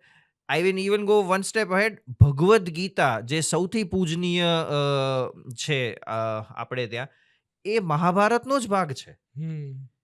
તો આઈ મીન જે મુખ્ય ગ્રંથ છે એની અંદર ભગવદ્ ગીતા સમાયેલી છે. તમે એમ કહો છો કે મહાભારતને આપણે ઘરમાં ન રાખવું જોઈએ. ઇવન વન સ્ટેપ આગળ જાય. હા, સાચી વાત છે, મહાભારતને ઘરમાં ખાલી રાખવું તો ન જ જોઈએ, કે રાખ્યું ને એની પૂજા કરી. એ વાંચો, એનું અધ્યયન કરો, ધેન ઇટ ઇઝ ઇમ્પોર્ટન્ટ. તો આ પોડકાસ્ટના માધ્યમથી આનામાં રિલિજિયન પોઈન્ટ ઓફ વ્યૂ તો આપણે કહેતા જ નથી. જીવન જીવવા માટે શું જરૂરી છે એનું બધું જ આનામાં છે. તો આ દરેક જણે પોતાના ઘરમાં રાખવી જોઈએ. ટ્રસ્ટ મી, કાંઈ નહીં થાય, સારું જ થશે. સેકન્ડ, આપણે આ ટર્મ બહુ કોમનલી યુઝ કરતા હોઈએ છીએ. હું એ અલગ અલગ પ્લેટફોર્મ પર જ્યાં મોકો મળે તો આ કહેતો હોઉં છું કે આ માઇથોલોજી નથી. આપણે જનરલી એવું કહીએ કે રામાયણ અને મહાભારત એ માઇથોલોજી છે. એવી કોઈ પિક્ચર આવે તો એમ કહીએ કે માઇથોલોજીકલ પિક્ચર આવી, કે માઇથોલોજીકલ સિરિયલ આવી. માઇથોલોજીનો રૂટ વર્ડ છે મિથ. મિથ આવ્યું મિથ્યામાંથી. મિથ્યાનો મતલબ જે સત્ય નથી, જે ફેક્ટ્સ નથી. તો કેવું થાય કે જ્યારે કોઈ વસ્તુ તમે માઇથોલોજી કહી દો ને, એટલે ક્યાંક ઈ કલ્પના ના કેટેગરીમાં આવી જાય. એટલે લોકો એને સિરિયસલી લેતા બંધ થઈ જાય. This is history. આ ઇતિહાસ છે. ઇતિહાસનો મતલબ જ થાય કે ઇટ સો હેપન્ડ. આ રીતે બન્યું હતું. તો સેકન્ડ એ છે કે આપણે આપણી બોલચાલની ભાષામાં આ માઇથોલોજી શબ્દ જે છે એનો પ્રયોગ ન કરીએ અને ઇતિહાસ છે એનો પ્રયોગ કરીએ. અને ત્રીજું, મહાભારત શબ્દ જ આપણે થોડો, ઇવન બંને રામાયણ અને મહાભારત બંને શબ્દ આપણે મિસયુઝ કરીએ છીએ. આપણે ક્યારેક પ્રોબ્લેમ્સ ઘરમાં કંઈક કંકાસ થાય તો કે યાર રામાયણ થઈ ગઈ છે, કે રામાયણ ન કરને તું, બરાબર છે. અને કે યાર છોડ દે નહીંતર મહાભારત થઈ જશે. વી હેવન્ટ રિયલાઇઝ કે આ આપણે એના ખરેખર અર્થ શું છે, બરાબર છે. અને આપણે એ વર્ષોથી પાસ ઓન કરતા છે. વર્ષોથી આપણે એમ કહેતા આવ્યા છે. એટલે રામાયણ નેગેટિવલી આપણે એટલે યુઝ મહાભારત એટલે કોઈ ઝઘડો ને રામાયણ એટલે કોઈ વાત લંબાવી, સ્ટોરિકલ. એક્ઝેક્ટલી. હા, અનનેસેસરીલી કાંઈ કોઈ સ્ટ્રેચ કરતું હોય. ખરેખર આ ન હોવું જોઈએ. હા, તો આપણે જે વસ્તુ જે પરમ જ્ઞાનના સ્ત્રોત છે એને આપણે ખબર નહીં કેમ આવી રીતે યુઝ કરી. બીજો એક યાદ આવ્યું કે આપણે એક વર્ડ છે કાંડ. એ સિરિયલ્સ, પિક્ચર્સમાંથી આપણે જોઈને એવું આપણે કહી દઈએ કે કાંડ થઈ ગયું. તો again it is a very negative association, this word કાંડ. હવે તમે રામાયણ વાંચશો તો એના જેટલા ચેપ્ટર્સ છે એ કાંડ છે, બરાબર છે. અયોધ્યા કાંડ છે, કે સુંદર કાંડ છે, કે બાલ કાંડ છે. તો કાંડનો સીધો અને simple is like episode, it's like chapter, it's like that particular incident, event. એને એ રીતે તમે સિમ્પ્લિફાય કરીને તમે મૂકી શકો. પણ આપણે અગેન આ બધા જે શબ્દો જે છે એને ખબર નહીં બહુ ખોટા કન્ટેક્સ્ટમાં યુઝ કરીએ છીએ. હું એમ નથી કહેતો કે લોકો ઇન્ટેન્શનલી કરતા હશે, કદાચ અજ્ઞાનતાવશ પણ કરતા હોય તો પણ આઈ થિંક હવે આપણે જો ખબર પડે તો ન કરીએ. સર, તમે જે મિથની વાત કરી ને માથોલોજીની વાત કરી, તો આપણે મળ્યા રિસર્ચ પોઈન્ટ ઓફ વ્યૂથી. એના પછી મારું મતલબ લેટેસ્ટ આજ સવારનું સર્ચ છે.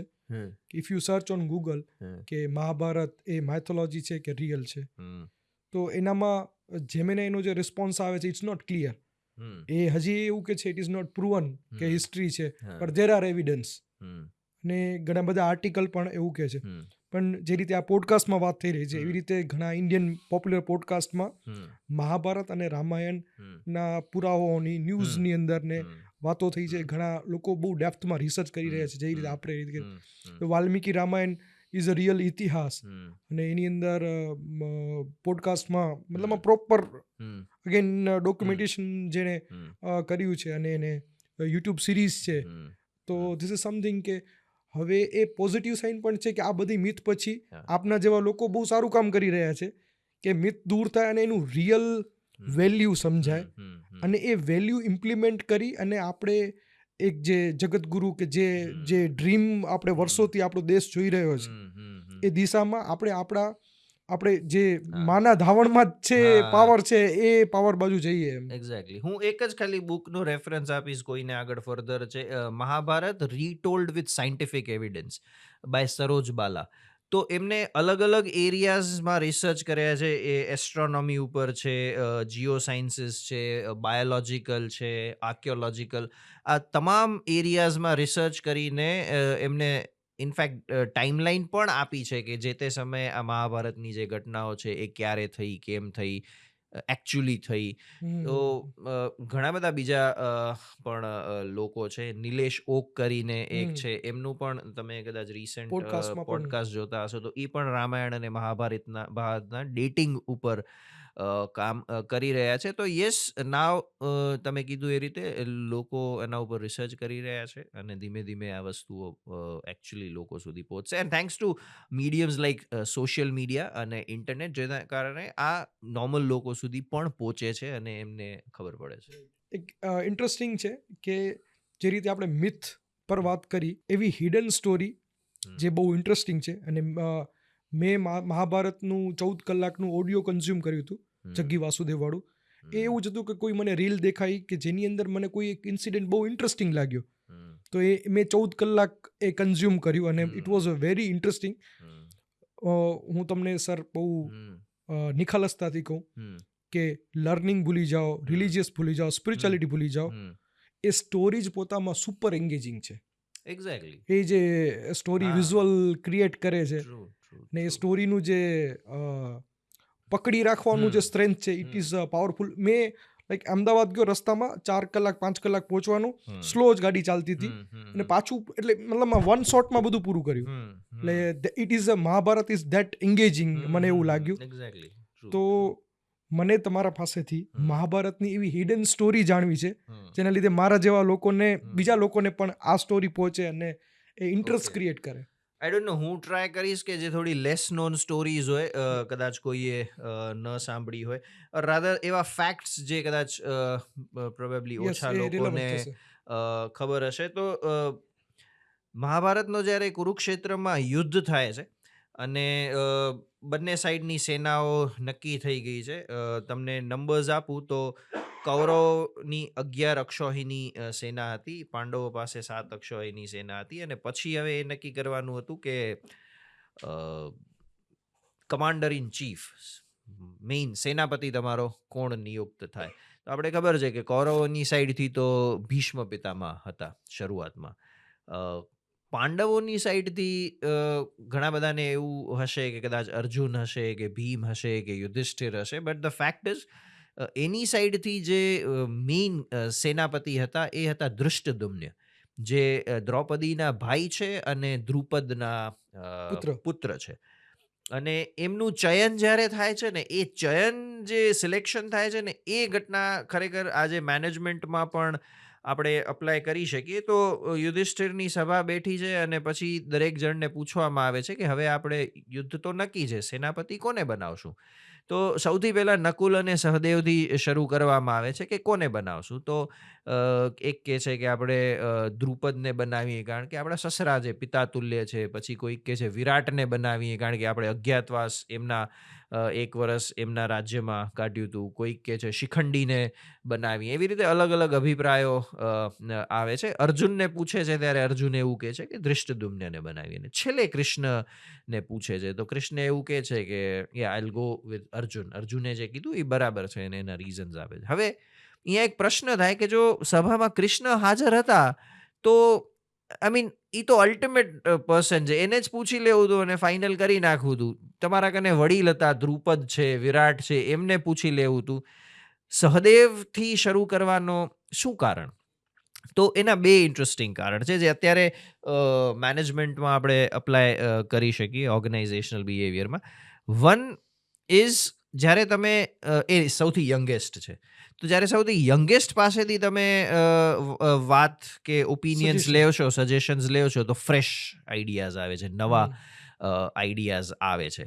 અને બીજું કે જો કોઈ મોટો ઘરનો કે વડીલ છે કે બોસ છે કે મેનેજર છે કે ડિરેક્ટર છે, એ એકવાર કંઈક કહી દે અને કોઈ ન્યૂ રિક્રુટ છે કે કોઈ યંગ એમ્પ્લોય છે, એનો થોટ એના કરતાં અલગ છે, તો એને સંકોચ થશે, એને ડર લાગશે, એને હેઝિટેશન થશે કે હવે હું મારી વાત કેમ મૂકું, કારણ કે એ તો પેલાને આટલા એક્સપિરિયન્સ વ્યક્તિને કોન્ટ્રાડિક્ટ કરે છે. હમ. તો બે આનાથી ફાયદા થાય. એટલે કોઈ પણ મીટિંગ લેવાતી હોય કે કોઈ પણ ચર્ચાઓ થતી હોય કે કોઈ બ્રેઇન સ્ટોર્મિંગ થતું હોય, તો એડવાઇઝેબલ છે કે સૌથી યંગેસ્ટ વ્યક્તિ છે કે સૌથી ન્યૂ જોઈની છે, બરાબર છે, એ ફર્સ્ટ તો પ્રાયોરિટી હા, આપો. એને ફર્સ્ટ પ્રાયોરિટી તો આપો, તો એ નિસંકોચ ક્રિએટિવ પોતાના ફ્રેશ. વિચારો છે એ મૂકી શકશે. અને સેકન્ડ આમાં લર્નિંગ એ છે કે આપણે કદાચ એમ થાય કે યાર હું હોઉં તો સેનાપતિ અર્જુનને જ બનાવું ને, કારણ કે બેસ્ટ આર્ચર છે, બરાબર, સૌથી સારા કોઈ ધનુર્ધર છે તો એ અર્જુન છે.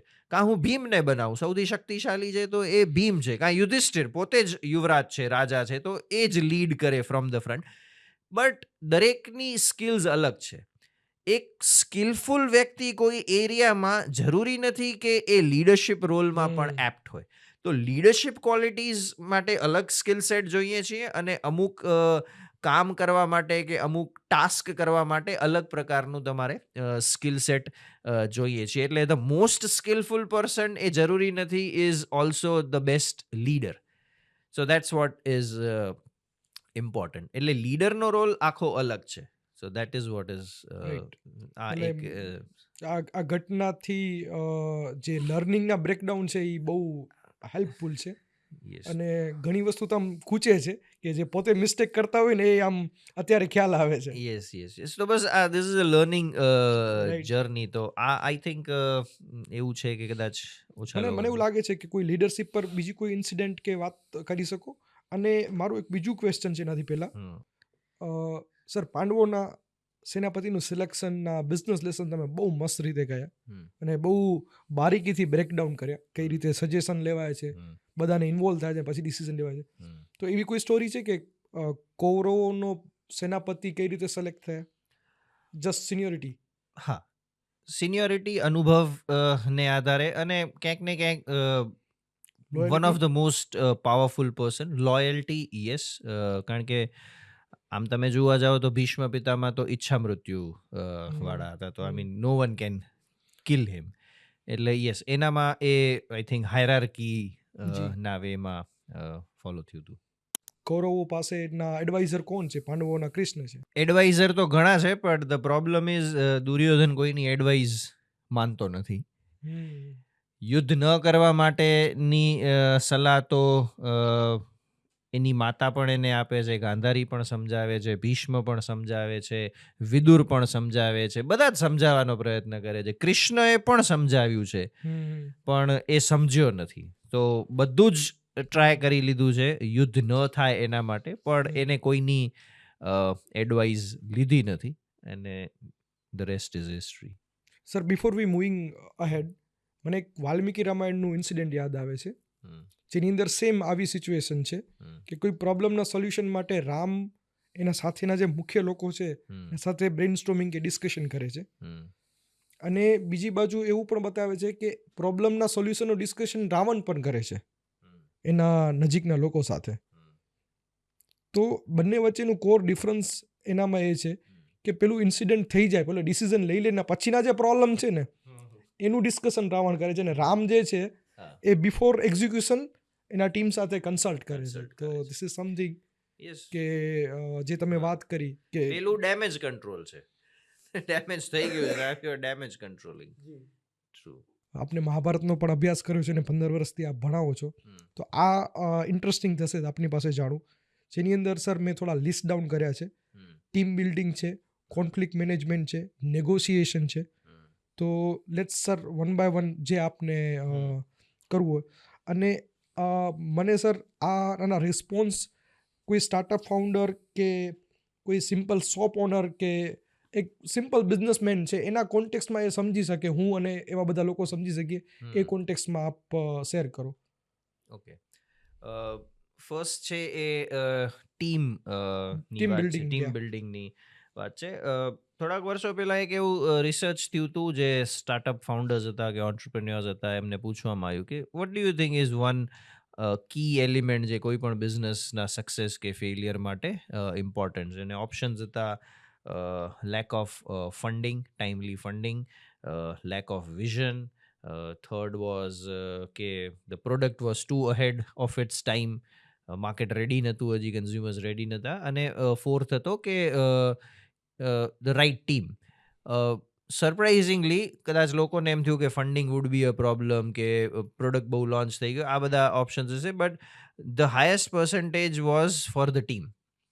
એટલે લગભગ સર્વાનુમતે લોકો એવું માને છે કે કોઈ પણ બિઝનેસના સક્સેસમાં right team is the key. Everything else can be handle, will fall into place, but team is really very important. અને જે એક કોઝ સાથે જોડાયેલા હોય, જે એક પર્પસથી જોડાયેલા હોય, એ છે. હવે તમે જ્યારે મહાભારતમાં બંને સાઈડની ટીમ્સ નું જે કરશો ને, તો you will find a clear difference.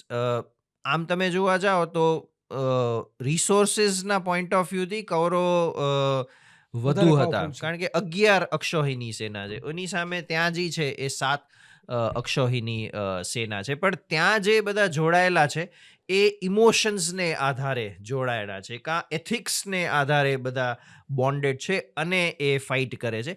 જ્યારે આ બાજુ બધા જે છે એ કાં રિવેન્જને કારણે જોડાણા છે, અને કાં મજબૂરીને કારણે જોડાણા છે, અને કાં લોયલ્ટીને કારણે જોડાણા છે. કોઈ સ્ટ્રોંગ કોર પર્પસ. પર્પસ નથી જેના કારણે જે લોકોને બાઇન્ડ રાખી શકે છે. કારણ કે શરૂઆતમાં જ તમે જોશો તો કર્ણ એવું કહી દે છે કે જ્યાં સુધી ભીષ્મ જીવે છે હું તો નહીં લડું.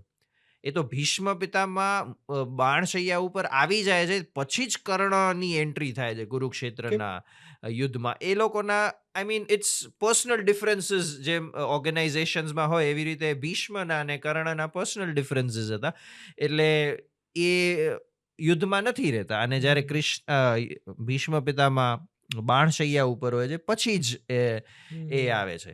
અને આપણે ખબર છે ભીષ્મ પણ જોડાય છે, પણ એ એમ કહે છે કે હું એકે પાંડવોને ક્ષતિ નહીં પહોંચાડું. So that was the case. Dronacharya છે તો ભલે આમ બાજુથી છે, પણ એનો પ્રિય શિષ્ય તો એની સામે છે, અર્જુન છે. તો ક્યાંક ને ક્યાંક there is no strong purpose on this side જેના માટે એ લોકો ખાલી લડે છે. કરવા ખાતર. હા, મજબૂરી છે, લોયલ્ટી છે, તો that kind of reasons are there. ઘણીવાર તમારે અમુક પોલિટિકલ અલાયન્સીસ સાચવવા પડે, એટલે જ તમે એની સાથે જોડાતો હો. તો એ બધા છે. જ્યારે આ બાજુ એવરીવન હેડ કોમન ઇન્ટરેસ્ટ, એવરીવન જે છે એ ઇમોશનલી જોડાયેલા હતા, એક બહુ સ્ટ્રોંગ પર્પસ માટે જોડાયેલા હતા. અને સૌથી જે સ્ટ્રોંગ પર્પસ જે છે એ છે ધર્મ સંસ્થાપના થાય.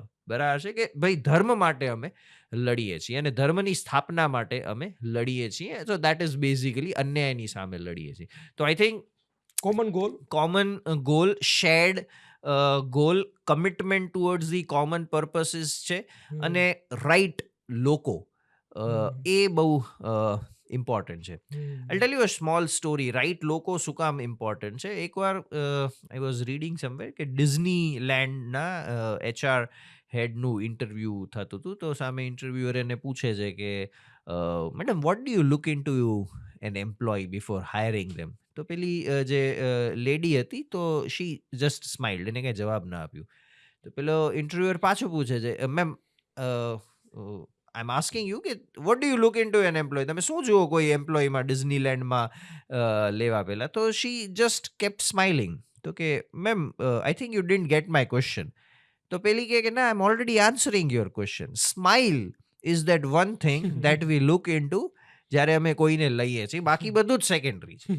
કારણ કે ડિઝનીલેન્ડ એક એવી જગ્યા છે જ્યાં લોકો પોતાના સપના જીવવા માટે આવે છે. એક ફેન્ટસી છે. હવે ત્યાં કોક આમ દુખીને આમ મોઢું ચડાવીને કોક મારો એમ્પ્લોય ઊભો હશે તો એ આખો એક્સપિરિયન્સ રૂઇન કરી નાખશે. તો first thing which I want in my employ કે હસી શકે છે, એ હસમુખ રહી શકે, એ સ્મિત આપી શકે છે. બાકીની સ્કિલ હું એને પછી આપી દઈશ, એ હું ઓન ધ જોબ ટ્રેનિંગમાં એને શીખવાડી દઈશ. તો getting the right people and connecting them with the common shared Goal. Value, goal, purpose, value, yes. તો એ આઈ થિંક એ ઇમ્પોર્ટન્ટ છે, કારણ કે હું જ્યારે MBA કરતો, આઈ ફોરગોટ ધ પર્સન જેને આ કીધું હતું, પણ મને લાઈન યાદ રહી ગઈ છે કે you don't build businesses, you build people and then people will build your business. તમે બિઝનેસ ઉપર કામ ન કરો, તમે લોકો ઉપર કામ કરો, અને લોકો તમારો બિઝનેસ છે એ બનાવશે. એવી જ રીતે જેક મા છે, અલીબાબાના ફાઉન્ડર ચાઇનામાં, એના એક ઇન્ટરવ્યૂમાં એમને એવું કીધું છે કે આઈ મેક શ્યોર કે હું મારાથી હોશિયાર લોકોને મારી અંડર હાયર કરું, તો હું નિશ્ચિંત થઈ જઈશ. આઈ એમ શ્યોર કે હવે આ કામ છે એ મારા કરતાં વધુ સક્ષમ લોકોના હાથમાં છે, તો it will be taken care of. એટલે અગેન અહીંયા જે વાત છે ને લીડર અને સ્કિલફુલ પર્સનની, કે લીડરની સ્કિલ અલગ છે, બરાબર. જરૂરી નથી કે જે કંપની જે છે ટેકનોલોજીની કંપની છે તો એ ટેકનોલોજીમાં એ બેસ્ટ વ્યક્તિ જ હોઈ શકે લીડર. ના, લીડરશિપ ક્વોલિટીઝ આ ડિફરન્ટ. તો આઈ થિંક આ બધી વસ્તુઓ આપણે મહાભારતમાંથી પણ શીખી શકીએ અબાઉટ ટીમ Beautiful. મેનેજમેન્ટ. અને મને લાગે છે સાહેબ, હું જેટલા લોકો સાથે મેં કામ કર્યું છે, મોર દેન 50 ડિફરન્ટ ઇન્ડસ્ટ્રીના ક્લાયન્ટ સાથે મેં કામ કર્યું છે, તો નંબર 1 પ્રોબ્લેમ, કોમન પ્રોબ્લેમ એ છે કે we are not getting right people. True. અને અત્યારના કન્ટેક્સ્ટમાં કહું તો અત્યારની જે નવી ફોર્સ છે, જેને લોકો જેન ઝી કહે છે, એ એમની પાસેથી કામ લેવું, અને એમાં ખરેખર એવા ટેલેન્ટેડ લોકો લેવા is all together a different level of challenge. Right. અમે એવા વિડીયો બનાવી છે, જેનઝી જે અમારી ટીમમાં છે, અચ્છા. તે મતે અત્યારે મને લાગે છે એ ઇન્સ્ટાગ્રામ પર વધારે. હા, યસ. એ એક આઈ મીન એ એક અલગ માહોલમાં જન્મ્યા છે, તો they are looking for something else. Sir, તમે ટીમ બિલ્ડિંગ પર ખરેખર બહુ ઇન્ટરેસ્ટિંગ વાત કરી. હવે જે આપણા ડિસ્કશનમાં પણ બહુ મજા આવી હતી, નેગોશિએશન, તો એના પર વાત કરીએ. મેનેજમેન્ટના લિટરેચરમાં કોન્ફ્લિક્ટ રિઝોલ્વિંગ જે ટેકનિક્સ છે, 8 અલગ અલગ ટેકનિક્સ છે, એમાંની એક ટેકનિક્સ છે નેગોશિએશન્સ. મહાભારતમાં the best example of negotiations જે છે ને, નેગોશિએશનમાં it is important at the cost of what. કેના ભોગે તમે નેગોશિએશન કરો છો અને કેના માટે તમે નેગોશિએશન્સ કરો છો, એના ઉપર બધું ડિપેન્ડ થશે કે કેટલું તમે જતું કરો છો કે કેટલા તમે નથી જતું કરતા. જ્યારે યુદ્ધ રોકવાના ફાઇનલ પ્રયાસો કરવાની જ્યારે વાત આવી, જ્યારે કૃષ્ણ પોતે એમ કહે છે કે હું શાંતિ મંત્રણા લઈને જઈશ, કારણ કે એમને જવાની કોઈ જરૂર નથી, કોઈ દૂતને મોકલી શકતા હતા, but he said no, I will go, હું ફાઇનલ ટ્રાય કરીશ. અને એ પાંડવો વતીથી ફૂલ નેગોશિએશન્સ કરે છે, કે આમ તો ધર્મ એ જ કહે છે કે તમે હાફ રાજ્ય છે, અડધું રાજ્ય છે એ આપી દો. દુર્યોધન ના પાડે છે.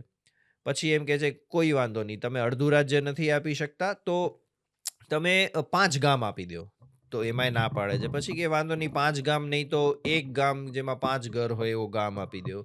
પછી એમ કે છે વાંધો નહીં, એક ઘર જેમાં 5 ઓરડી હોય એવું આપી દો. છેલ્લે આટલા સુધી નેગોશિએશન્સ કરે છે. છેલ્લે દુર્યોધન આપણે ખબર છે કે એવું કહી દે છે કે એક સોઈ ની નોક ઉપર પણ કાંઈ રહી શકે એટલી પણ ભૂમિ હું એને આપીશ નહીં, જે જોઈતું હોય યુદ્ધ કરીને લઈ લે. તો ધ ક્વેશ્ચન ઇઝ, અહીંયા મેસેજ કૃષ્ણ શું આપવામાં આવે છે કે શું કામ આટલું નેગોશિએશન્સ? તમે સાચા છો, તમારી સાથે અન્યાય થયું છે, તેમ છતાં તમે આટલું નેગોશિએશન્સ કરો છો. What's the point? તમે સક્ષમ છો, તમે બલશાલી છો, યુદ્ધ કરીને લઈ લો. બટ ધ મેસેજ જે મને એવું લાગે છે કૃષ્ણ આપે છે કે શાંતિ છે ને એ અમૂલ્ય છે. શાંતિની કોઈ કિંમત નથી. શાંતિ પ્રસ્થાપિત કરવા માટે જો તમે ગમે એટલું જતું કરી શકતા હો ને તો તમે કરો. So you do everything that you could. પરંતુ પણ તેમ છતાંય સામેવાળો જો રેડી નથી તો પછી તમે એગ્રેસિવ પણ થઈ જ શકો છો. There is nothing wrong in that particular thing. એટલે નેગોશિએશન્સમાં આપણે શેના માટે નેગોશિએશન કરીએ છીએ એ એક ફોકસ અહીંયા શાંતિની વાત થતી હતી કે જો આ યુદ્ધ થશે તો ખૂબ હિંસા થવાની છે, તો લેટ અસ, અમે અમારું બધું જવા દઈએ, દેટ્સ ઓકે. તો શાંતિની કોઈ કિંમત નથી. તો નેગોશિએશન સ્કિલ્સ જે છે અહીંયા, હા, પછી ઇન્ટરેસ્ટિંગ એ પણ છે, એ કર્ણ સાથે પણ ખૂબ સરસ નેગોશિએશન્સ કરે છે. આ ટ્રાય થઈ ગયું, અહીંયા નથી થતો. પછી કર્ણને એમ કહે છે કે ચાલો તમે થોડાક દૂર મારા રથમાં થોડી વાતો કરીએ, એમ કરીને એને લઈ જાય છે. અને અહીંયા એને ખબર છે કે અહીંયા અમુક વસ્તુઓ એને કહીશ ને તો હું કર્ણને મારી બાજુ કરી શકીશ. તો એ પેલા જે એ સિક્રેટ છે એ એની સામે ખોલે છે કે ભાઈ તું એકચ્યુઅલી આ પાંડવોનો જ્યેષ્ઠ ભાઈ છો, બરાબર છે, કુંતીનો સૌથી મોટો પુત્ર છો, તું પોતાના ભાઈઓ સામે જ લડીશ, બરાબર છે, આમ તેમ. પછી એને એમ કહે છે કે હજી હું કહું છું કે તું પાછો અમારી બાજુ આવી જા. આ દુર્યોધન તું છો એટલે આટલો ઉછળે છે, એટલે એને યુદ્ધમાં આટલો વિશ્વાસ છે. તું જો એની સાઈડ નહીં હોય ને તો ઓટોમેટિકલી આ યુદ્ધ નહીં થાય. તો એને એ રીતે કહે છે. થર્ડ એને એમ કહે છે કે તું જો આવી જઈશ આમ બાજુ તો તને અમે રાજા બનાવી નાખશું. આ પાંચે પાંડવો જે છે એ બધા જ તારી સેવામાં છે. ઇવન હું પણ તારી સેવામાં હઈશ. આટલું બધું એને કહે છે just to take Karna on there side, કારણ કે એને ખબર છે કે કર્ણને કારણે જ દુર્યોધન છે એ પોતાને એટલો પાવરફુલ માને છે. જો કર્ણ આમ બાજુ આવી જશે તો પણ યુદ્ધ છે એ રોકાઈ જશે. તો આટલી બધી અલગ અલગ રીતે હી ટ્રાઈઝ, ડેપ્થમાં ટ્રાય કર્યું. હા, કારણ કે આઈ થિંક એવું છે કે ભવિષ્યમાં આજના જમાનામાં કોઈ એમ ન કરી શકે કે તમારા કારણે આ બધી હિંસા થઈ ગઈ, યુ આર રિસ્પોન્સિબલ. નો, અમે બધા જ પ્રયત્નો કર્યા, જેટલા થઈ શકતા હતા એ બધા જ પ્રયત્નો કર્યા, પણ તેમ છતાંય એ કોઈ એનાથી રિઝલ્ટ્સ ના આવ્યા. And that was the reason યુદ્ધ છે અંતિમ અમારો રિસોર્ટ હતો, અંતિમ પ્રયાણ હતો. એટલે we did that. Right, beautiful. નેગોશિએશનમાં એક લેવલ, એનામાં 3-4 લેવલ, પછી હજી પણ એક બીજી ટ્રાય થાય છે એનામાં પણ. એટલે ઈગો નથી આમાં ક્યાંય કે ભાઈ નેગોશિએશન્સમાં ઈગો નથી. સેન્ટર પોઈન્ટ શેના માટે તમે આ કરો છો? ઈગોની આપણે ઓલરેડી બહુ વાત કરી. વિઝન વિશે જો કોઈ એવું ઇન્સિડન્ટ હોય કે જે મને કે ઘણા બધા લોકોને નો વિઝન ક્લારિટી પર કામ કરે, એવું કોઈ ઇન્સિડન્ટ? હા, લાઈક શ્રી કૃષ્ણના જ એક્ઝામ્પલ્સથી આપણે કહી શકીએ કે અલ્ટિમેટ વિઝન જે હતું એ ધર્મ સંસ્થાપના થાય, બરાબર, એ અલ્ટિમેટ ઓબ્જેક્ટિવ હતો. તો જે પણ થઈ શકે ધર્મને પ્રસ્થાપિત કરવા માટે એ બધું જ કરવાનું, એ એક વિઝન હતું. સેકન્ડ એક એક્ઝામ્પલ આવે છે કે આપણે સૌને ખબર છે કે કૃષ્ણ ભગવાનને આપણે રણછોડ રાય તરીકે પણ ઓળખીએ છીએ. અને આ નામ જે આવ્યું ઇટ ઇઝ બિકોઝ કે જરાસંઘ સામેનો જે યુદ્ધ હતો એમાંથી એક વખત કૃષ્ણ જે છે એ રણ છોડી અને મથુરાથી દ્વારિકા આવે છે ને દ્વારિકા નગરીની સ્થાપના કરે છે. પણ બિકોઝ ઓફ દેટ આપણે એમને રણછોડ એવું કહીએ છીએ. બટ એમાં બહુ બ્યુટિફુલ બિઝનેસ મેસેજ છે કે every fight is not worth fighting. દરેક વાર તમને કોમ્પિટિશન સામે લડવું એ જરૂરી નથી. તમારો વિઝન શું છે તો કે ગ્રોથનો છે. હંમેશા તમે તમારી જો પોઝિટિવ એનર્જી એ યુદ્ધમાં, ફ્રિક્શનમાં, કોન્ફ્લિક્ટ્સમાં જ વાપર્યા કરશો ને તો તમે ગ્રો ક્યારે કરશો? તમે વિચારશો ક્યારે? તમે સ્ટ્રેટેજી ક્યારે બનાવશો? તમે ઇનોવેશન્સ ક્યારે કરશો? તો એ કન્ટિન્યુઅસલી, કારણ કે એ યુદ્ધ કર્યા જ કરતા હતા મથુરા ઉપર, અને તમારી બધી જ એનર્જી છે એ લડાઈ કરવામાં, લડાઈની પ્રિપરેશન કરવામાં, પછી ડેમેજને રિકવર કરવામાં જ જાય.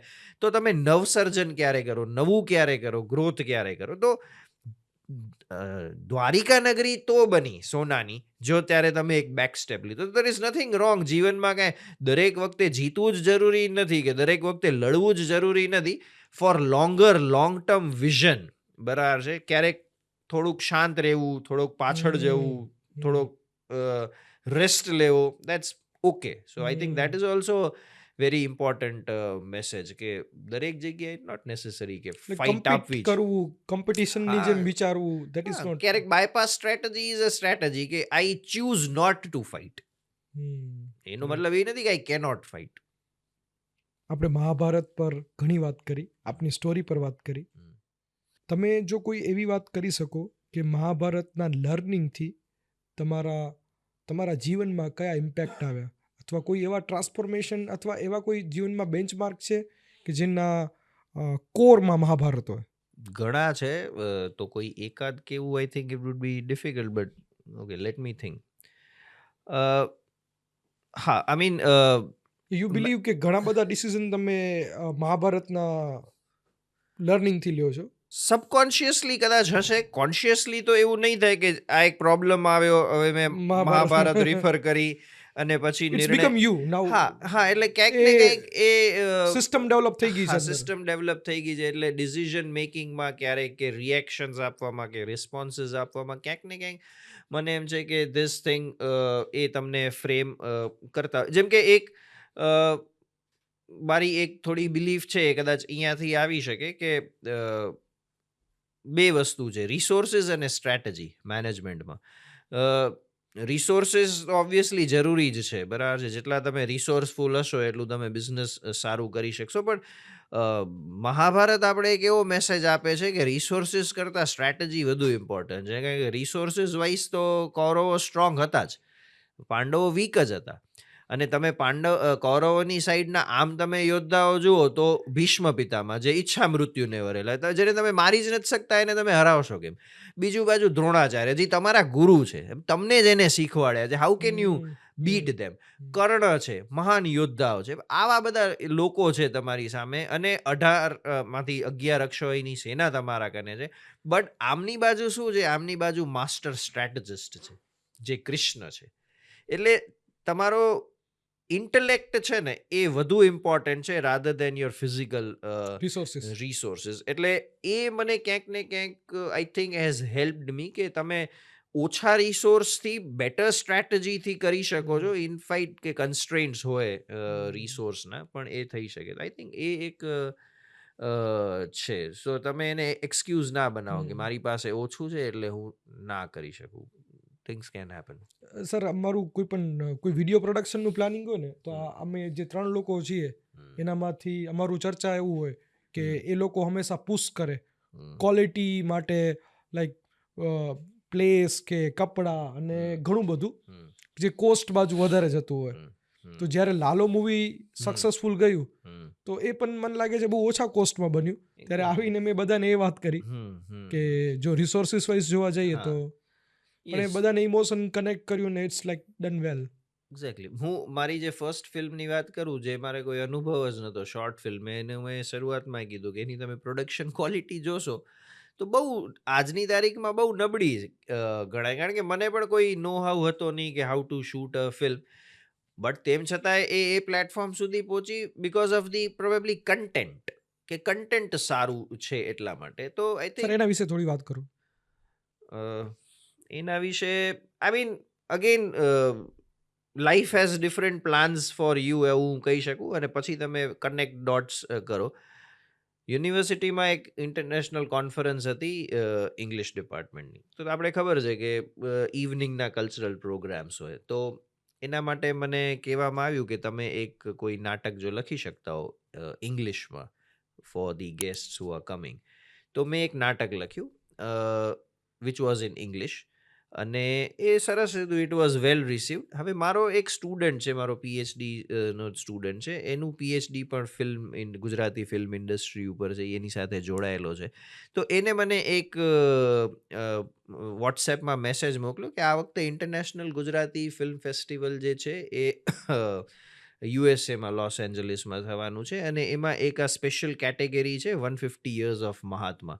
હવે જે કોન્ફરન્સની થીમ હતી એ જ હતી, એના ઉપર મેં નાટક બનાવ્યું હતું. એટલે કોઇન્સિડન્ટલી મારા, અને આ શોર્ટ ફિલ્મનો ટાઈમ એ 10 મિનિટ્સનો હતો, નાટક પણ મારો 10 મિનિટ્સનો હતો. તો એવા બધા સંજોગો હતા કે હવે મારે ખાલી એને ટ્રાન્સલેટ જ કરવાની હતી. ઇંગ્લિશમાં આખું એક્ટ રેડી હતું, તો I just translated it into Gujarati, કારણ કે ગુજરાતી ફિલ્મ ફેસ્ટિવલ હતું. અને અમે એક જ સેટ, આઈ થિંક બે અલગ અલગ લોકેશન્સ છે, બાકી એક સ્ટુડિયો સેટઅપ છે જ્યાં વાત થાય છે બે વ્યક્તિઓ વિશે, અને બનાવી અને નોમિનેટ થઈ ગઈ, અને યુએસ જવાનું યોગ પણ થયો. So that was my first solo travel also યુએસમાં. અને હા, એમાં એક વસ્તુ હું કહીશ કે ધીસ ઇઝ 2019. એ સમયે એ પિક્ચરનો કન્સેપ્ટ એવો હતો કે એક હ્યુમનોઇડ વર્ઝન ગાંધીજીનું બનાવવામાં આવ્યું હતું, એઆઈ વાળું. એઆઈ અત્યારે બહુ ટ્રેન્ડમાં છે, આપણે બધા Popular યુઝ કરીએ છીએ, પોપ્યુલર છે. એ સમયે AI was a very alien thing.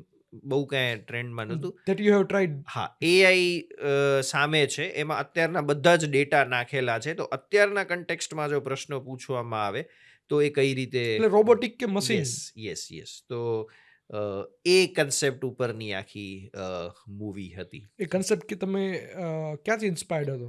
And ક્યાંક વાંચ્યું હતું કે એઆઈ છે, આવો કોઈ કન્સેપ્ટ છે અને એ આવી રીતે રિસ્પોન્ડ કરી શકે છે, સમથિંગ ઓફ દેટ સોર્ટ. અને એ સમયે પેલું એલેક્સા નવું Oh, આવ્યું હતું કે આપણે કંઈક કહીએ તો Voice command. વોઇસ કમાન્ડથી હાલે ને સામે થોડાક બેઝિક જવાબો પણ આપે. સો આઈ મીન ત્યાંથી એ ટ્રિગર થયું કે આ એડવાન્સમાં તો એવું થશે કે વ્યક્તિમાં એવો એક બનાવો ને પછી એના બધું ડેટા નાખી દો તો એ બધું એનાલાઇઝ કરીને બોલશે. આઈ ડિડન્ટ ન્યૂ કે અત્યારે આપણે બધા યુઝ કરશું. So we are using it 6 years letter.